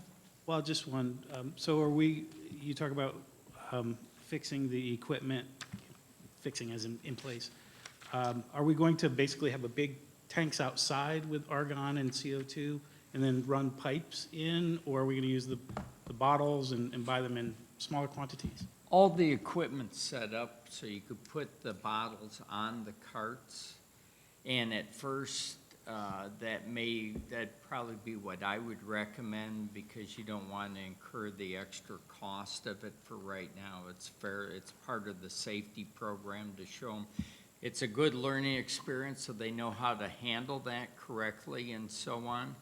And then as the program develops, then we'd look at it probably at a later date to be able to do that. And some of the stuff, some of it may be where I can get our Harris group to donate product as we go, and then that way we can install it and go on. I can turn a wrench pretty good, so. Very good, thanks. Thank you. Thank you. Next portion of the presentation is going to be in regards to construction technology. Lowe's is the partner we have working with us on this component. My contact person I've been doing a lot of work with Janet Fuentes. She's actually brought a team from Lowe's here to talk about the program. You have a folder or a packet there that Lowe's has put together about the materials that they're going to be bringing in, and they want to talk a little bit about the new construction technology program. I believe with Janet, you have Jeff Gaskell and Miss Isis with her. And so I'm going to turn it over to them, and they're going to talk a little bit about the construction technology component of this expansion. Quick visual aid here for you guys. Blow it up. I don't have a fancy PowerPoint presentation, but anyways, thank you. My name is Jeff Gaskell. I'm a sales manager at Lowe's. I've been with the company 11 years. Currently, I'm working with Janet Fuentes, and there is Isis Canales. She also works for the market and works with us hand in hand daily in our pro service desk. That's where Janet's work as well. If you look through your packet really quick, open it up here. I'll go through it quickly with you. If you look at the first page here, turn it over, and this basically is the estimate for the workstations. You'll see on the diagram there, the triangles are the workstations in the workspace area there. We originally had the workstations located on the far left-hand wall. Christy made a great suggestion of breaking them up. We didn't realize it was a two-story building. We thought the windows would impede the workstations on this front area here, but they don't. So we spaced it out a little bit. We put 3 workstations on one side and 2 on the other. If you turn the page, you can see a picture here. It's basically kind of a concept design that you see. It's with the Gladiator products that we're about to show you. And the rail slats, which are really nice, they kind of take the replacement of pegboards. If you ever use pegboards and you put the pegs in, they're very kind of cumbersome, hard to work with. The slat wall, the rail wall that we're proposing is easier, plus it's very versatile. You can use a lot of different products. Gladiator has a ton of products based accessory kits you can just clip in and slide.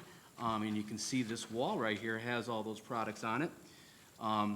This picture here is a workstation we created in the store. So if you walk into Lowe's today and you go down to our pro service desk, this display is on right behind our pro service desk. So you'll see there the rail wall that I was telling you. If you look at the diagram on the triangles, you see the green right there. That is representative of the rail wall. And what we'd like to do too is we can add more rail wall all along there.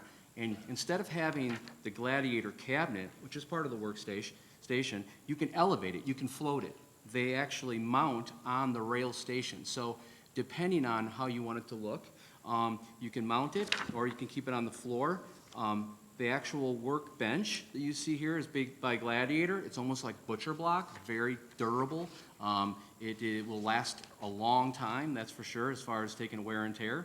Also, you'll see on the bottom here, Christy and Dr. Arnett had a concern about the toolbox moving around the area. This will secure the toolbox. We will equip the toolbox with an eye hook, and this will be secured to the concrete, and then you just padlock it. So at the end of the shift or end of the class or anything like that, that's secure, and you won't have to worry about that going anywhere. So these are the proposed workstations, and I invite everyone, the board members, anybody here to come into Lowe's, and you can see this. And if you have any ideas to tweak it or any suggestions, we'd be more than happy to look at that. We're always willing to take suggestions to make it a better workspace for the students and the adults that will be signing up for the class. You'll see just a representation of the product. I did a description of everything, reviews and whatnot. That's the Cobalt toolbox that we're going to equip. We'll assemble at the store the cabinets, the toolboxes, and then we can deliver them on site when ready, so we don't have to worry about that. You'll see the next one is a Gladiator muscle rack. Primarily, that's going to be located in the holding pen. There's a holding pen there. It's made of chain link. It'll have a sliding gate on it. If you've ever been to Sam's before, I don't know, Sam shoppers, they have a holding pen very similar to what we're proposing here. And inside that holding pen, well, we'll get to that in a second, but the muscle rack will be in there for storage, any kind of materials that need to be organized there. There's the Gladiator cabinets that can be floated, that's part of the workstation. The slat walls that we were talking about, the rail walls, which would be great. I'd love to see all the walls in there have it. You can have an amazing amount of space, because it looks like a big area, 40 by 20, but the more stuff you can float and keep off the ground, the more workspace you have and less cluttered environment. That's why we think this is a great opportunity to put this in the complex. Then you have the bench that we talked about already, the workstation. This can be mounted to the ground permanently. If we know exactly where they wanted to go, you can mount that into the concrete. Or it's very sturdy, it's very heavy. It's almost like butcher block. It's hard to move that table around if you didn't want to secure it to the floor. This right here is a thick foam tool organizers. Christine and Dr. also wanted us to prep the toolboxes with 1-inch foam in all the different levels of the toolbox. So once we find out the curriculum and what tools will be necessary in the class, we then can put the foam in there and then cut out every tool so it's in there and has a place so the instructor after every class can do an inventory to make sure all the product is there and secure, so the next class has everything they need to do whatever they're working on. So we'll get that, we'll equip all the toolboxes beforehand, and then if we know exactly what's going in there, we can do that on site, or we can do that at the store and then deliver it to where we need to go. You'll see this is the gates. Master Helco is our gate we're going to use. It's the fence, it's the holding pen, which is that 20 by 12 area with a rolling gate, which we find to be a lot easier, safer, and it's more efficient. You have less, it's a safety concern, to be honest with you. This is an easier, we think a safer way to go about it. You'll see an estimate here for expendables. It's 100 quantity of all this. These expendables include, these pictures you see here are from the Vero Beach High School. They show, it's their holding pen. Yours will be a little bit different than this. But very similar in how it's going to be utilized, okay? So you'll have on there, you'll see the slats coming off that power room right there where you'll hold your T111, your 5/8 plywood, your 2x4s, 2x6s, 2x10s, and it'll all be vertical, very easy for the students to get the stuff out of there for whatever projects they may be working on. And that's kind of represented here. I don't like how they have the plywood laying flat. It takes up too much space. If you lay it vertically, in slatted there, you can put more product in there. So that's kind of what we're proposing inside that holding pen. And the quantity of 100 is basically for a full school year, so that would be the materials for the entire year. Now, that's just a rough estimate. Could be more, could be less, based on, your attendance and how many folks you have in there, which sounds like we have a lot of people ready to go. Then you have the estimate for the supplies. The supplies are basically buy 5, because there's 5 workstations. So these are the supplies you'll need for each particular workstation throughout the course of the year as well. You have the student PPE estimate, which is right here. Student PPE, which is $4,600. That is going to be the protective wear, eye equipment, all the protective gear that they're gonna need, earplugs, earmuffs, all the stuff that they're gonna need to make sure they're working in a safe environment and they have all the right tools to do their jobs or classes. Then you have the adult program estimate. This is also for the adults. They can come into Lowe's, they can purchase this. This is what they're gonna need, or they can be done through the school as well. We wanted to give that opportunity they can work with Lowe's, or they can work through the school to get the equipment that they're going to need for their class. That's pretty much it in a nutshell. Like I said, this is just a rough estimate on how we'd like to set the classroom up, and we're open to suggestions. And I'll open it up to any questions. Mrs. Simchak. This is not to Lowe's, but what's the title of this course? Construction technology. Construction technology. Thank you. Not welding, they don't weld their boards. Mrs. Yeah, I Justice. know, but So it's kind of blowing my mind right now that we're partnering with Lowe's to do this. It's not something I would have expected, just, I don't know, I'm learning. So it's so when I'm looking at this here, and I'm looking at 100, if I'm looking at item 5213, and is that a 4x4x8, number 2, Southern Yellow Pine, for 100, it's $848. So if I walked into Lowe's right now and I wanted one piece, how much would it cost me? Of what, The 5213, a 4x4. Right. Our cost would be $8. I'm just trying to understand, if I want to buy a piece of plywood and I walk into Lowe's right now, how much does it cost? well, it depends on what type of plywood, anywhere from Okay. $9 to $25. So my question would be, we just heard from Lincoln Electronic, and they told us that their cost to us is going to be about half of what the normal cost would be. Correct. So is that a similar relationship we have with Lowe's with product cost? 7% you also receive a 7% discount, 5% for using Lowe's Business Card, which they have a Lowe's Business account with us, plus an extra 2%, which is our government contract. They get 2%, so you get 7 total.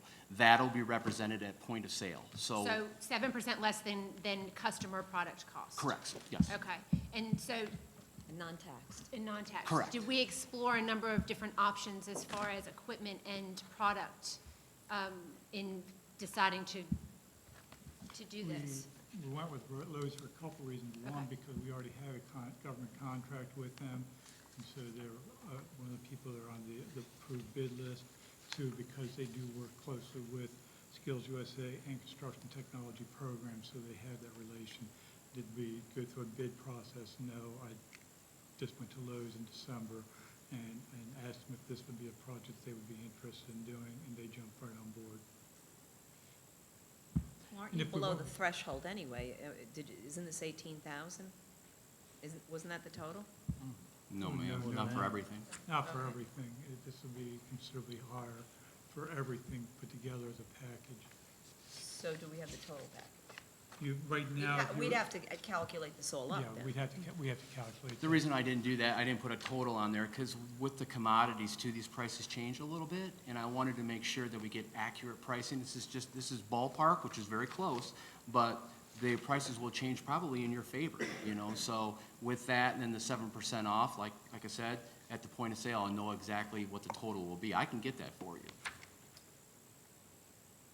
Page 2, if you look at the total estimate, it's a little under 100 grand. It's 99,488. That's Like just it- consumables. Yes. What's the threshold that we would have to go out to bid? Is there a dollar amount? I was told by Jeff Carver, because they are approved by the state and as one of the state contracts, you just, If it's on state so you're saying it's on the Florida state contract, then we can piggyback I with it. wish Jeff Carver Is was what here you're to saying, we're give piggybacking. clarification to that. But Jeff Carver indicated because they're one of the companies which they have the purchase capability, that we did not have to do a bid process with them. Do we do GSA? Is that a thing, Mrs. Simchak? If you could, but if there's a state contract in effect, then they've done all the research, and Okay. it just saves our soft-term dollar with our purchasing department to go through that process, go out 30 days, and to do all that, because you could just piggyback and boom, you're done. The work's been done. So that's what I think I'm hearing. And just to clarify, I like Lowe's. It's a great store, shop there all the time. I'm just curious when I'm looking at consumer product pricing, right? Sure. on some of this. I just wanted to clarify that and make sure that, we're doing the best that we can do. And we get the 7%, but do we also get like contractor pack pricing? Because that's something like the 100 bags of Sackcrete is $4.97. It's $4.97 a bag, I think. And that's what we have here. It's about the same. And I don't see where a discount comes off at the end, but I do see taxes on there, which I don't believe we pay sales tax. Correct, yeah, and again, this is an estimate of program costs and those types of things. We'll make sure that we can get I'm the hoping, best value possible before we're bringing it to the board. and Mr. Frost, I would Yeah. agree, I'm hoping that Carter will be doing an annual PO for the consumables and using our Right. credit card, so we additionally get the rebate from our credit card. But you have to use their account if you want to Right. get the 5% off, 5%. yes, sir. Yeah, it's a thing. Well, there'd have to be an analysis of what the better return is Correct. on that Right. then. And so Okay. using the Lowe's card is not a stipulation of the Oh, no, ma'am. partnership. So, No, ma'am. I'm sure that, I hope that analysis will be brought to us as well. Yes, Mrs. So the credit card, have we applied for that yet? You We have. already have an account. We have one. We already have Okay. seen it in our, So is that an interest-free credit card or, Paid at the end of the month. okay? Yes, it's an We don't- LAR account. We don't So- carry a balance. we on that. keep it. So how do clear. how do we keep track of that? Because we've never used it before, is that correct? I've seen it. It's in our budget. I have not used it. Okay. Well, Because it's in our budget. I like to review our credit card statements as they come in, just to see what's going where, and I have not seen that, so I that's have just not something used else to keep track of, and not only that, if, it's also something else for our purchasing department or our finance department to keep track of. Mrs. Simchek. My understanding, and I'm not sure, but I think I've had this conversation, and I'd have to double check, because you spring to light that. But usually a PO would be part of the PO system. Correct. And the PO would not go to the vendor, it would be canceled and cut, and it would be credit card order, so that it will tally up with the purchasing. That's why you wouldn't, it's just a form of payment, whether they pay by cash or check or credit card, but it would be part of the purchasing and under each general ledger within the budget. And that would be, so when you see the line items of what was spent or expensed, it doesn't matter if we paid credit card or whatever, so it's probably, like I said, that's why you don't see that, because it's not someone's individual credit card from Right. bank. And I'll have Mr. Carver, give the board some information if we bring the budget, items to the board for approval as exactly, what method we're using to pay for those and how we're getting the best deal and that kind of thing, so. Because those are usually departmental, and that's what I was just want to let Ms. Zork, it wouldn't be like, and I could be wrong, that's why I was trying to bring that up, because that wouldn't be to, Mr. Teskey or someone like that, it would be Indian River School District Lowe's, so, and then consider the PO. Right, I mean, Payment. keep in mind, we have a construction trades class at Real Beach High School that purchases materials from Lowe's already. Right. So I imagine we were just going through the same process That's for this presentation. Well, and that was my thinking, is this is another opportunity to move to like true programmatic budgeting, to where we know what it takes to run a program for construction trades, and then the board can make their strategic decisions along those lines too. Of, it costs us just, $100,000 a year in 2x4s, or maybe we need to not do more in plumbing or things like that. So just different opportunities there. It was a I would imagine 4x4 post. No. So- I would imagine that not every decision that we would make would be that bottom line. Sometimes we would No, have to look right. at what the earning potential was for the student taking that course, and there would be value in having that course just in that one, right? Right. Right. But we're not making horseshoe makers. So, along those lines. But I want to track back to what Mrs. Zork was saying, because I totally support her interest in having that knowledge, and that, Dr. Rendell, that it's not just Lowe's. There are accounts, so maybe at some other time we can get a little, all they have to do is run those accounts, because there's not only going to be a Lowe's, and I cannot tell you what we use, whether it's Staples or Office Depot Both. or whoever, but there's going to be those consumable 'Cause you get supplies, so bonuses. at some other time, I'm sure it would be nice to get just the, all I'd like to do is see the annual bottom line, but the reality is, it is folded back into what we already see. But I'm sure it would be nice to know those accounts. because it's nice to know that we have a partnership with Lowe's, and I would like to know, is it Staples or Office Depot that we have a partnership? And Both, you know, rather. I'm sure it you would have be- both, ma'am. It would, Because yeah, there were, you know, there it would be were, nice to know. rewards programs for both, Right. so they split it. Ask that question. But keep in mind, the purpose of the presentation today was kind of show you what's going to be going on at the facility. You got on the one side, my you got job. 10 welding bays and all that stuff, and then on the other side, we've got construction trades. And the interesting thing that I've learned, and I'm not sure if I'm stealing Dr. Arnett or Mrs. Shields' thunder, but the idea on the construction trade side is that these are going to be versatile workstations. There can be carpentry going on in one class at those stations, but there can be other types of construction trades going on at those stations and during other classes. So it's not just carpentry. I mean, we're talking lumber here and that kind of stuff, but there's going to be other stuff. that Just the to give you an kids learn how to example do. too, I mean, you could build a wall, and you could install a window, and you can make a whole wall, a whole side of a house inside that workspace, which would require a lot of materials to do that, you know, insulation, 2x4s, all kinds of stuff like that, which is fantastic. Right. Dr. Arnett and I are both familiar with some courses at schools we've been a part of where, you know, they build a wall, including the electrical and everything, and that's, so they learn all the different parts of building the house. Correct. So, Well, Vero Beach High School, they used to build, I'm gonna call them outhouses, but sheds. Yeah. Sheds. And sell them. And so will we get back into that possibly? It's not going Or to. storage sheds? It's not going to be there for manufacturing, we're there to train the students for a profession. So they're going to be having a specific curriculum where they will, let's say, build a wall, build a stringer for set steps. They will then, once they have the wall built, learn to put wiring into that wall. They may learn to put some plumbing into that wall. They're going to learn specific skills. They're not there for manufacturing of a product, but to get the students through an industry certification for employment purposes. So it's not just going to be to build something and sell it. What do you do with the wall once you get it built? After they've done Tear it with apart. that particular, they've taken it apart. You learn demolition, We might be, with all these two which don't learn demolition from those shows. we might find some more uses for these two-by-fours if If it gets cold enough again, you make a heck of a bonfire. Mrs. To Justice? speak to Mr. Searcy's point, because it was a question that I had asked, I was aware of that as well. There was some thought that it devalues the program, that it became about manufacturing sheds and selling them rather than working towards Skill. building the skills for industry certification. So that's kind of, because I had also been made aware of that. And I'd been at a school where they at one time built a house, and when you went to the industry certification, they stopped the building of the house and focused in on developing the skills that were marketable to get the student employed.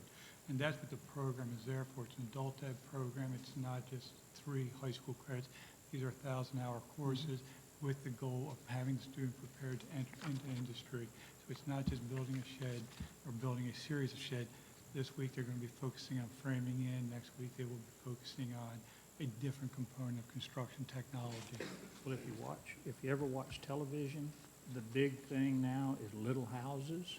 And she sheds. I mean, you know, for us to build these things and then tear them apart, that doesn't make any sense. But if you could build that wall, then build another wall and put it all together and make a little house and sell the darn thing, we could be on TV. Are you and get a lot interested in of buying a little exposure. house, an SDIRC little house? Tiny house? No, Tiny house I've movement. got 4 kids, keep the tiny house. Yeah, build that wall, there you go. That's what we're gonna be doing. We'll tear it down, we'll build another one. It's like being back in the Marine Corps with this pile of concrete. Okay. Any other questions for Lowe's? Good job. Thank you you. very much. Appreciate it for coming. We're not gonna hear from the other sales ladies over there. I think we ought to hear a report from them. They put it together, right? If they'd like to, they have a little, maybe stage fear, I don't know, I like people, I don't mind talking to people, Yeah. I talk to people all day long. The next part of the presentation will be, Ms. Shields is going to present for us. It's going to talk a little bit about the curriculums that we had talked about. She's going to tell a little bit about the existing programs at the adult ed. And we'll turn it over to Ms. Shields. Good afternoon, board members. Just to refresh everyone's memory, this is the list of programs that we will be offering starting August of 2018 at the Technical Center. The 2 new additions to this list are building construction technology and welding technology, and they will both be offered in a dual enrollment format. As you are aware, dual enrollment is the enrollment of an eligible secondary student or home education student in a post-secondary course which is credible towards high school completion, and in this case, a career certification. With that being said, the two new programs, building construction technology and welding technology, are both going to be offered in a dual enrollment format, as I mentioned. Both of those programs are 1,050 hours in length, and this is the schedule that we are proposing for high school seniors only. So with this schedule, students will attend first and second period at their home high school to complete needed courses for graduation. They can either do those at their home high school or enroll in courses virtually. So they would spend from 7:10 a.m. to 9 a.m. at their home high school. At that point, whatever students needed to be bused from Vero Beach High School or Sebastian River High School, they would be bused to the technical center. And students will be responsible for their own transportation home at the end of the day at 4 p.m. Within that schedule, within that day, there is a period for a 30-minute lunch where lunch will be provided on the Technical Center campus by District Food Service via Gifford Middle School, and students will be able to utilize the payment system through the District Food Service. So again, as I mentioned, both programs are 1,050 hours in length. The schedule would be Monday through Friday from 9:30 a.m. to 4 p.m. with a half-an-hour lunch included during that day. And the primary benefit of this schedule is that the students will be able to complete an entire program in one school year and earn industry certifications, making them ready to go out and work within the field. This is the welding technology curriculum. You will see, this is just an overview of it. To the left, it shows the OCPs, which are the occupational completion points the students will earn. It provides the course number, the course title, and the length of each course within the program. This is the building construction technology curriculum, and again, provides you with the OCP that the student will earn, the course number, the course title, and the length of each course. And any questions? I do have a question. Mrs. Zork. Can you explain to me back here on the schedule, Yes. page 10, what was the reasoning behind not providing the transportation for the student? I can understand schools out at the high schools at that time, but Correct. I just see that might be a barrier because 4 o'clock is a very odd time for parents that might be working, or is there going to be a partnership with the transportation, county Go Line. transportation? Yes, we Okay. are going to be working with Go Line. Go Line currently has a stop that is right in front of the alternative center, and we will be working with them to create a schedule where if we have students that do need transportation home, they will be able to provide that. Love it. No cost to us. I love those partnerships. It's an existing taxpayer transportation system. The more we can use that, the better. You're gonna, Mr. Searcy. in one of the programs, you're gonna haul the students over to the new site, Correct. and then at the end of the day, this is only seniors, and then you're just gonna say, okay, find your way home. Well, most Yes. seniors probably, or many seniors would probably have their own cars. You're not Correct. gonna allow that? You're not Oh, gonna yes, allow yes. them? If they have their own transportation, they will be able to use that to get to the technical center. That's why we needed 92 That's why we needed a plus bigger parking lot. spots. Well, it just doesn't make sense to haul them over there and then say, too bad. See No, ya. no, they will use their own vehicle if they have access to one. And ideally, that would be the best-case scenario, is that all of the students that sign up for these programs have their own transportation, because that's generally the rule when you take dual I was enrollment. just gonna say. Any other Most questions? dual enrollment, though, well, I guess they do have to provide their own transportation out to college. Yes. Mrs. Justice? Yeah, I guess, I mean, Mrs. Ork brings up a good point when we talk about, I like the idea of the goal line and using that. I know it's in front of the health center, I think is where the goal line stop is, in Gifford. But, the student that may be doing this may be a different student that's participating in dual enrollment. And I wouldn't want the lack of transportation at the end of the day to be a barrier. So is there a plan B? Is there some way that we could work to be able to have some type of transportation home for students in the, I just would not want to discourage students who do not have the means to participate. We haven't discussed any other way to provide transportation home. We did talk about this at length. We did talk to a lot of other technical centers around the state, and almost none of them provide any kind of transportation for their high school students to the technical centers. They rely on the students to be able to get to the technical center and get home. And some of the communities have robust public transportation and some do not. So those students are finding ways to get to the technical center and get home. We're at least providing them a way to get to the center. And you'd have to think that any bus that served the entire county, or even a pair of buses, is going to be an extremely inefficient system. It would take them forever to get home. Yep. Because the route would essentially be North County and Yep. South County. I I'm sure that agree, came and up. I understand that. I just, it will continue to be a concern to offer programs or choice when we do not provide transportation so that it's equal access and opportunity for all students. Mrs. Simchick? So that leads into, with nothing here, but I agree with you, without having transportation. So on the next board meeting, I have put the pay to play, because our student athletes are paying to play, but that money is not going really to the athletic program. It is going just to transportation. So we are not improving, and I know it's extracurriculum and we shouldn't have to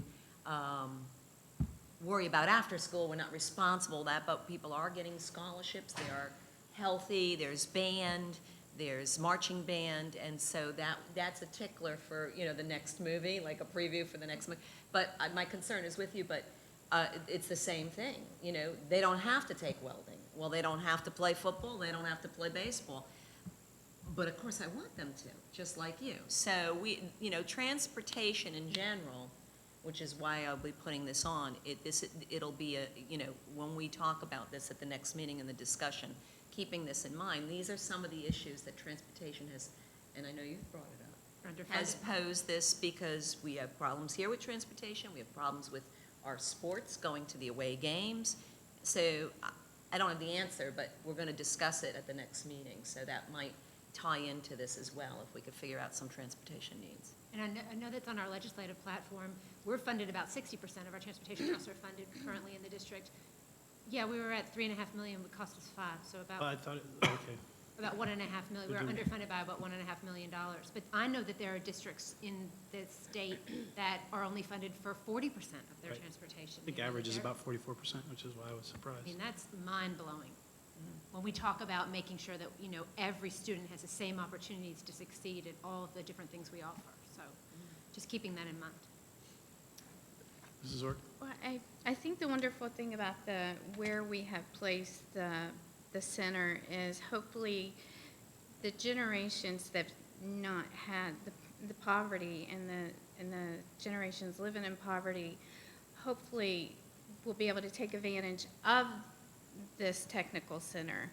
But, to say that other districts aren't doing it, and I don't really like always that answer, but I really see it that we're trying to change generations here.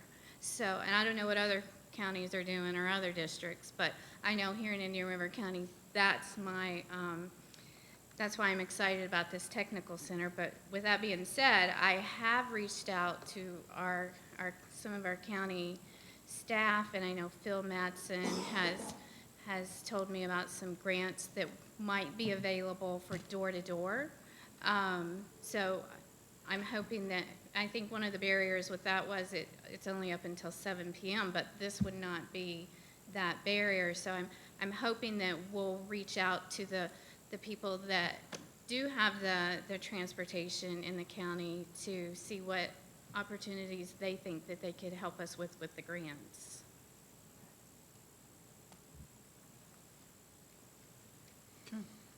I had a question. Are externships built into these programs at all?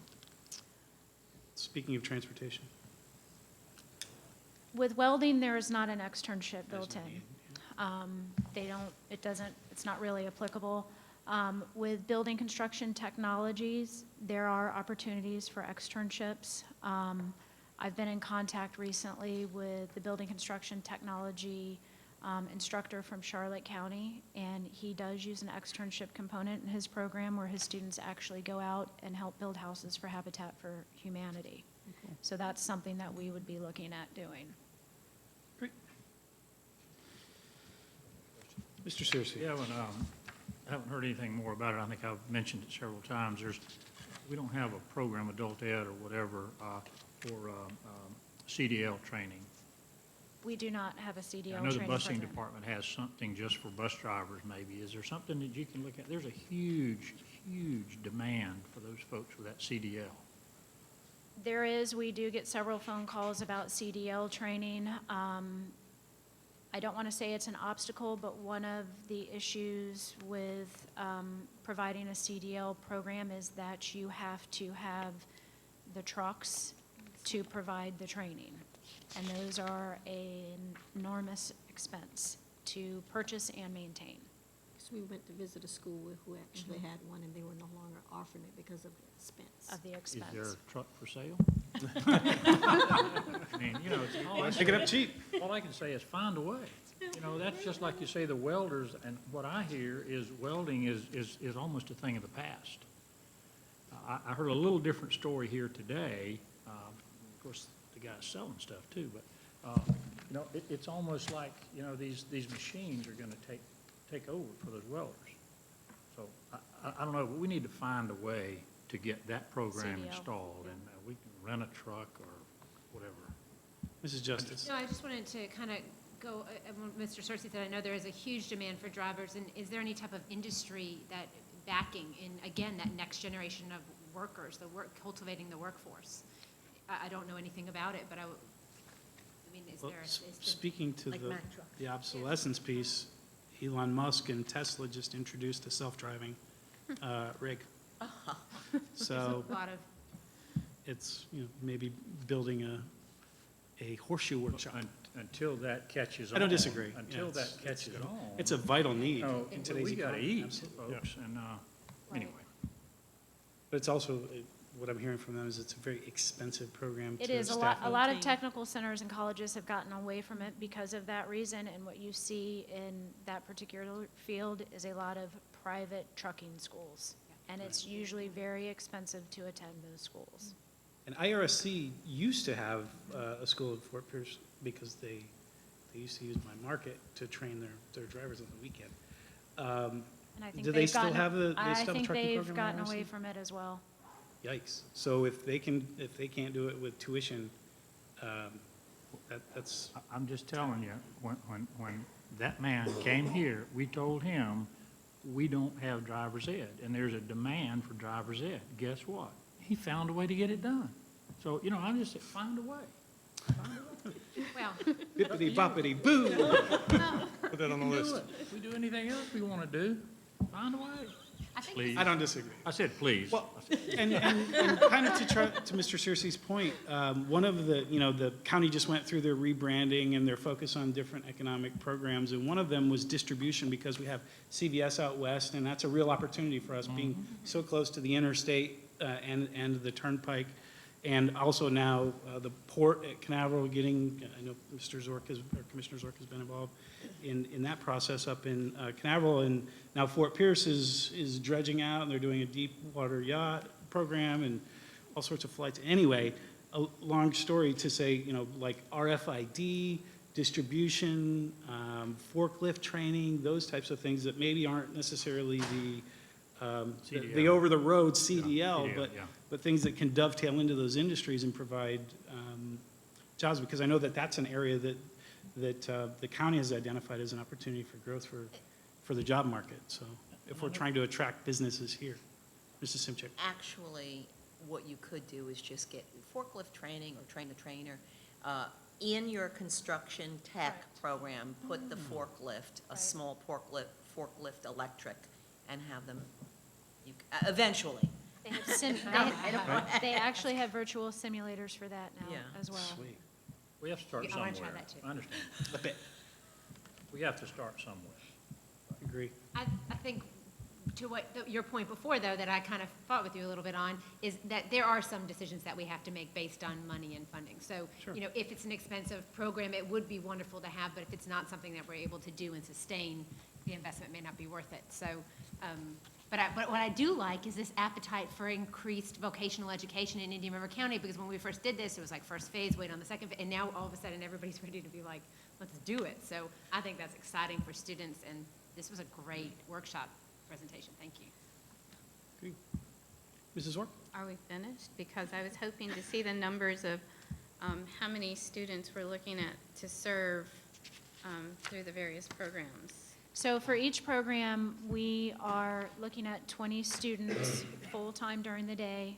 So it would be a split that I would have 10 seats for adults, 10 seats for high school students. And then we will also have a part-time evening welding program that high school students could participate in as well as if they would like to. Mrs. Orr? Okay, so for the, let's say the welding class, it's just gonna be for the seniors? Yes. Is that how it is? And let's say there's 40 seniors on the wait list, so we're gonna give the rights, or is it the first It in will the probably be a evening? first come, first served basis for during the day, and then their second option will be the part-time evening class. But will our students be able to have the first rights to take those classes in the evening before we open it up to the general population? No. That was Because- discussed. I remember that we couldn't do that, right? There's a No. legal It's issue. the funding. Yeah. Right, you cannot do that, I mean, that is not the idea behind dual enrollment. You have to allow adults in those classes as well. And Mr. Sears? And we can't discriminate against people from other counties either, Correct. right? Correct. For the evening classes. During the daytime, if demand exceeds supply, will we go to a lottery system then? Like other choice programs? Yes, we'll It'll probably be part of have our to. choice. Yep. Open enrollment piece? Okay. Mrs. Simchick? And what you were saying, my understanding is because, again, we are using the adult education funds. Correct. Your To working roll into workforce this. education But dollars. automotive, so we're talking about lottery, which I found really interesting. Automotive is a sought-after class, and there's a GPA requirement, meaning higher.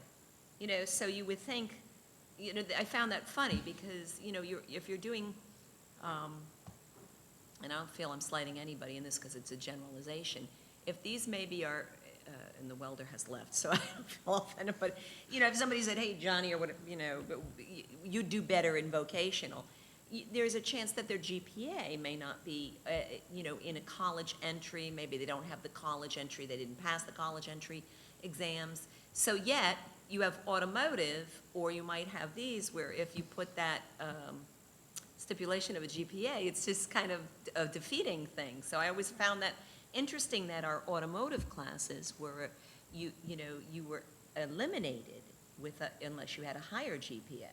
Well, for this, it'll be a dual enrollment, which means you have to have a 2.0, correct? Correct. 2.0 for career dual enrollment. But this gentleman that was here said that they told him he couldn't do anything. He couldn't go to college, he couldn't do any of that stuff. He wasn't smart enough. There has to be some way to tell if students are capable of handling the welding class without looking at a, 2.5 or 3.0 grade point average, because the ones that we're trying to reach are the ones that may not have that GPA, but may be the most fantastic welders in the world. The reason for the 2.0 GPA is our first focus is going to be the student earning a high school diploma, which does require the 2.0 GPA. If the student doesn't have a 2.0 GPA, he's not going to graduate from high school, so that's got to be a prerequisite for him to be in the program. The dual enrollment is not focus of high school education. We have to always remember our focus is to earn a high school diploma to graduate. If we can, in addition to that, develop a marketable skill while they're still in high school, that is wonderful. If they cannot, they still can, as an adult, go into a welding program such as this. So the 2.0 GPA is not meant to penalize anyone. It's just to ensure that the student does graduate from high school. Can you get industry certification for those students that don't have a 2.0 average? Industry certification is not dependent upon any high school diploma or a high school grade. That's just simply you're going The to pass. ability to pass Industry certification, correct. Mrs. Simchik? Yeah, and my point of story was the opposite. I believe automotive, and I could be wrong, I think you have to have a 3.0 to get to automotive. That would be dependent strictly on a high school, on if a high school has a policy. Well, I was going to say, I think positive Sebastian has. If they have that policy, that's something they do in-house, and they may be doing that simply as a way to if they have more students that request it, then they have seats for it. It may just be a method to identify which students they're going to allow to get into that program. There would be no academic reason for them to have any sort of restrictions to take the high school automotive program. When I taught automotive technology, there was no academic requirements to get in it. It was just another elective. So my thing is, so you might have a motorhead that's going to Yale, and he's taking a spot away from the guy who needs to have this industry certification, or gal. Yeah, that's right. That has, so that's what I could never understand with Sebastian. Just curiosity, I'm wondering if Vero has those. No, I'll check into that. I'm not aware of that. That's when they go around in career certifications, that is, and also automotive is a double session, a double class the senior year. So I know that takes a lot them away from, so you've got, most likely you wouldn't have a college bound, or you could have somebody who has all those college classes that they've completed in junior high and just says, man, I'd love to do, and they're taking a spot away from a career certification tracked person. So that, I just never understood that. If you could follow up on me, and Yeah, I could be wrong. We'll check on both high schools to see if that's the situation. Mrs. Ork? I keep going back to this, so I've been waiting for this to come out. So I'm excited about this, but I'm just trying to understand, when we open up in 2018, what the 20 students per class, are we looking at? We're not looking at the certified nurses. Yeah, we are, the CNA? No. 20 students for welding technology and 20 students for building construction technology. So the new addition that we're putting together is only going to house these two classes? Correct. Okay. And then, but we still have the other part of the campus, so what classes are gonna be offered there? That list that I shared with you. During the day? Correct. For the traditional high school students to come over? No, for the adults. The other programs, except for phlebotomy, will all be for the adults. We are looking at eventually, hopefully, turning some of those other programs into dual enrollment programs as well, such as nursing assistant. But we have the CNA at the high schools. Correct. The medical assisting, I don't know what the difference between that is. Medical assisting Big time. is, well, for one thing, it's a much longer, lengthier, in-depth program than nursing assistant. Is that like going into the LPN? But No, it's not called that. CNA leads into the licensed practical nursing program. Medical assisting is a little bit different. That deals more, they learn phlebotomy, they learn how to do an EKG. Okay. They're also learning some medical scheduling and coding and billing in that program. Okay, so, and the practical nursing is working their way into the LPN? Is that what we call it now? Practical nursing is the LPN, licensed is, practical okay. nurse. And the medical co-biller, I think that whenever you go on to Indeed, that is a very high-paying position and high demand. So, so I definitely like what we have here. And I thought we were going to also have something for early childhood. We are working on that. my assistant principal and I are currently in the process of figuring out exactly what it is that we need to do in order to offer that program. We are looking at that as a dual enrollment program. It's 600 hours. So a student would take 300 hours per semester, so they would also be able to finish that within 1 year. And that would probably also be open to just seniors, because they would need to have their own transportation, because as part of that program, you have to do 480 hours of observation in a classroom. So they would need to be able to get to all of these observations. So they would definitely need their own transportation. And that is something that I liked about the certification, is that you have these required hours that could be after school, where they can go into the after-school programs and help with tutoring, and you know, I just see it as a win-win situation all around. So Yes. I'm So excited yes, to see that. we are working on that right now as well. Okay. Any other questions? One idea that I've kind of been bandying about for many years now is the idea of a choice expo, because I've seen other districts do it. And basically, when we have our universal open enrollment period, you know, because we are a choice district, fully integrated, the best on the Treasure Coast. If you read TC Palm, we implemented that the most faithfully of any of the 3 districts around us. So again, you know, another bright star here. In thinking about the choice and what would make a good welder, it might make more sense to have it like the Choice Expo, the VR tryout, rather than something like a GPA, if we're going to figure out what might make a good welder or a successful candidate for that program. Would be like, you know, trying and seeing how they do at the introductory levels, and, you know, more skills-based than GPA or didactic, or, you know, I mean, it's great if you know the noble gases and how they work with welding, but it's more important that you have a splatter-free seam. Steady hand. A steady hand, yeah, that too, you know, all sorts of. In response to you, what we're doing on the January 26th of this month, we have a field trip. We're taking juniors and seniors from both the high schools on a field trip being sponsored by the Florida Department of Transportation. They're actually going to be taken up to Central Florida Fairground, where they're going to be actually having live labs there where they can run construction equipment and all sorts of actual hands-on experience in construction, welding, and everything to do along the lines of construction technology, welding, manufacturing, to get students the opportunity to see if this is the direction they want to go into. The entire field trip is being paid for by Florida Department of Transportation. Like I said, it does include 2 buses, one from each of the high schools, and they're using the big Magic Carpet bus line for the buses. When they get there, they'll be given T-shirts. There's all sorts of giveaways they'll be giving to them.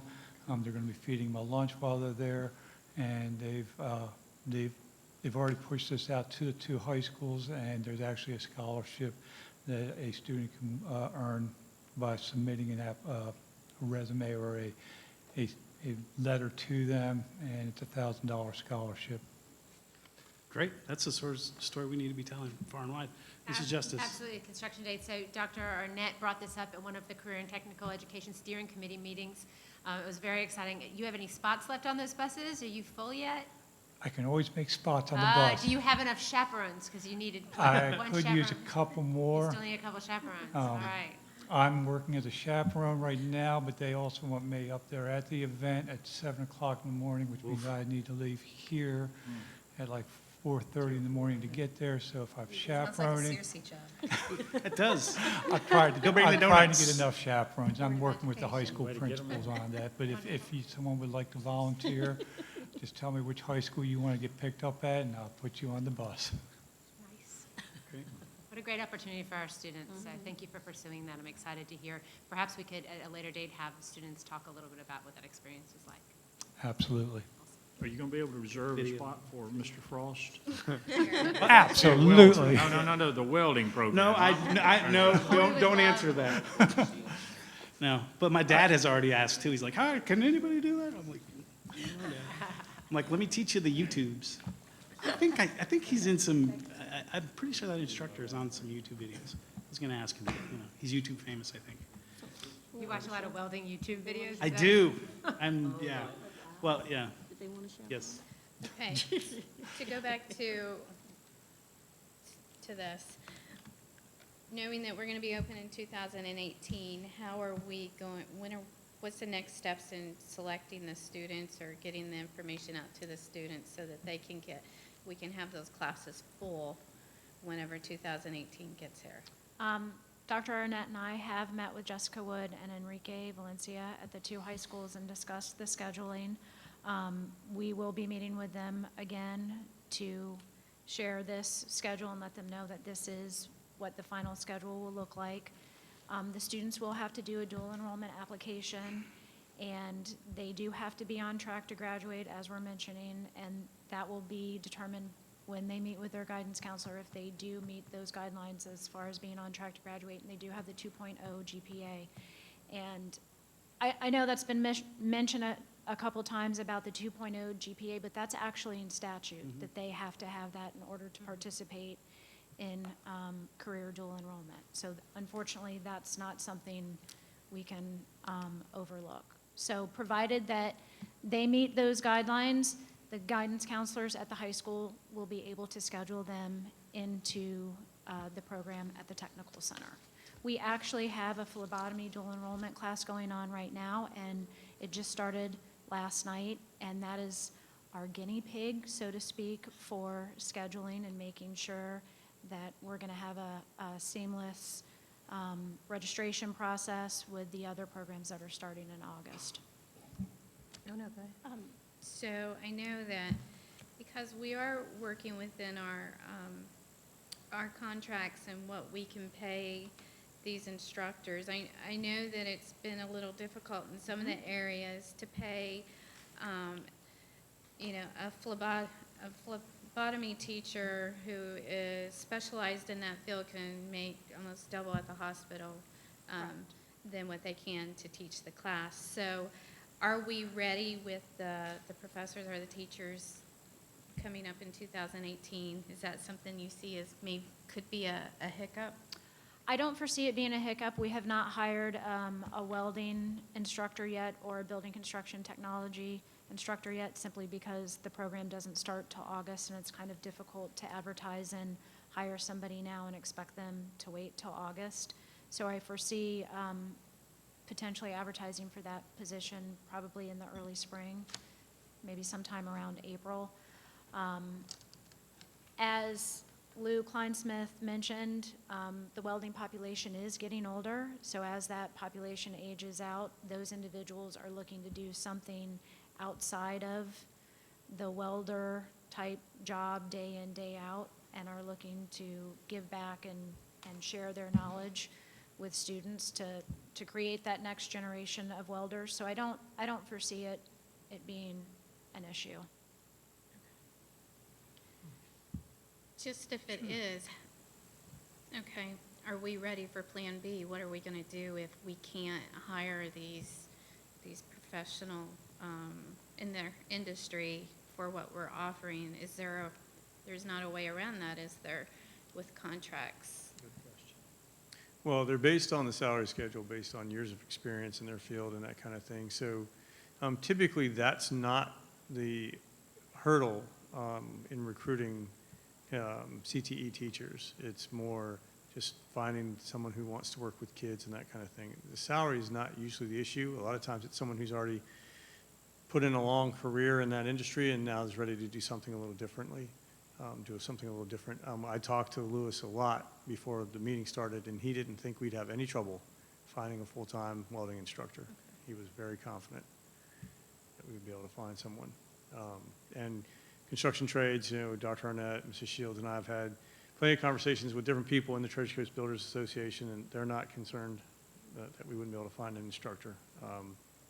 There are plenty of people who, a lot of those skilled trades are physical, manual labor type jobs, and so as you reach a certain age, you'd rather do some instructing than the actual work. And so I don't think that's going to be an issue. I'm really hoping it's not, so I'll keep my fingers crossed. Mr. Searcy? Christie, when we talk about dual enrolled, are we enrolling and dual enrolling with ourselves or is the college involved? I don't understand the dual enrollment thing you're talking about. They're dual enrolling with the technical center, which is a it's with post-secondary ourselves. institution. There's no not differentiation, where they do the adjustment, so we keep all of, So we keep the clock hours or? right. Not sending money away. Right. Thank you, guys. Thank you so much. Thank you. Great presentation. Mr. Chair, if I could, I'd like to return to one of the earlier topics. The first item that we discussed today was changes to the superintendent's employment contract, primarily the dates for different things to have happen. I was not prepared to talk about the salary and the increase and that kind of thing. I appreciate the conversation and everything. I want to make sure that the information is accurate for everybody to understand. You may recall the administrative increase, the increase for the administrators that the board approved in, I think, September or October, was an average 2% of all administrators. It equaled to $1,200. So that's what I'm eligible for, is a $1,200 supplement to my salary, not 2% of my overall salary. Just want to make sure that Don't spend everybody it all understands on one that. place. I want to make sure that everybody that, out there in the viewing audience or the press, the media, I'm not receiving a 2% overall salary increase. And also the way that was structured, it was the $1,200 supplement based on the remainder of the year. So all those administrators received the portion of $1,200 for the remainder of the fiscal year. So start prorated. So again, thank you for the support, but it's not 2% of my overall salary, and it will be beginning with the next paycheck. It's basically what's left of $1,200 for the fiscal year. $750 Why would it not begin when we, or as it should have in October? The language reads that way, so it probably will be applied that way. Yeah, but it's still only like $750 Yeah, I know. It's just mental math. Yeah. But I just, Right. Well, and that's, having gone on record more than once on this, I don't like the idea of the average 2%, but because it does away with meritocracy if you have 2% is 2%. But that was the decision of the board and at the recommendation of the superintendent. So that was what was put in place. So it is 2% of the average administrator, which includes all the way down to. so it was a $1,200. Coaches or We Yeah, okay. actually stated that at that board meeting, so I'll get my portion of that based on. Prorated number of months left in the fiscal. Correct. Okay. Thank you. Is there anything else on the? No, sir, that's the last of the discussion topics. Anything for the good of the district? Nothing before us. We are adjourned.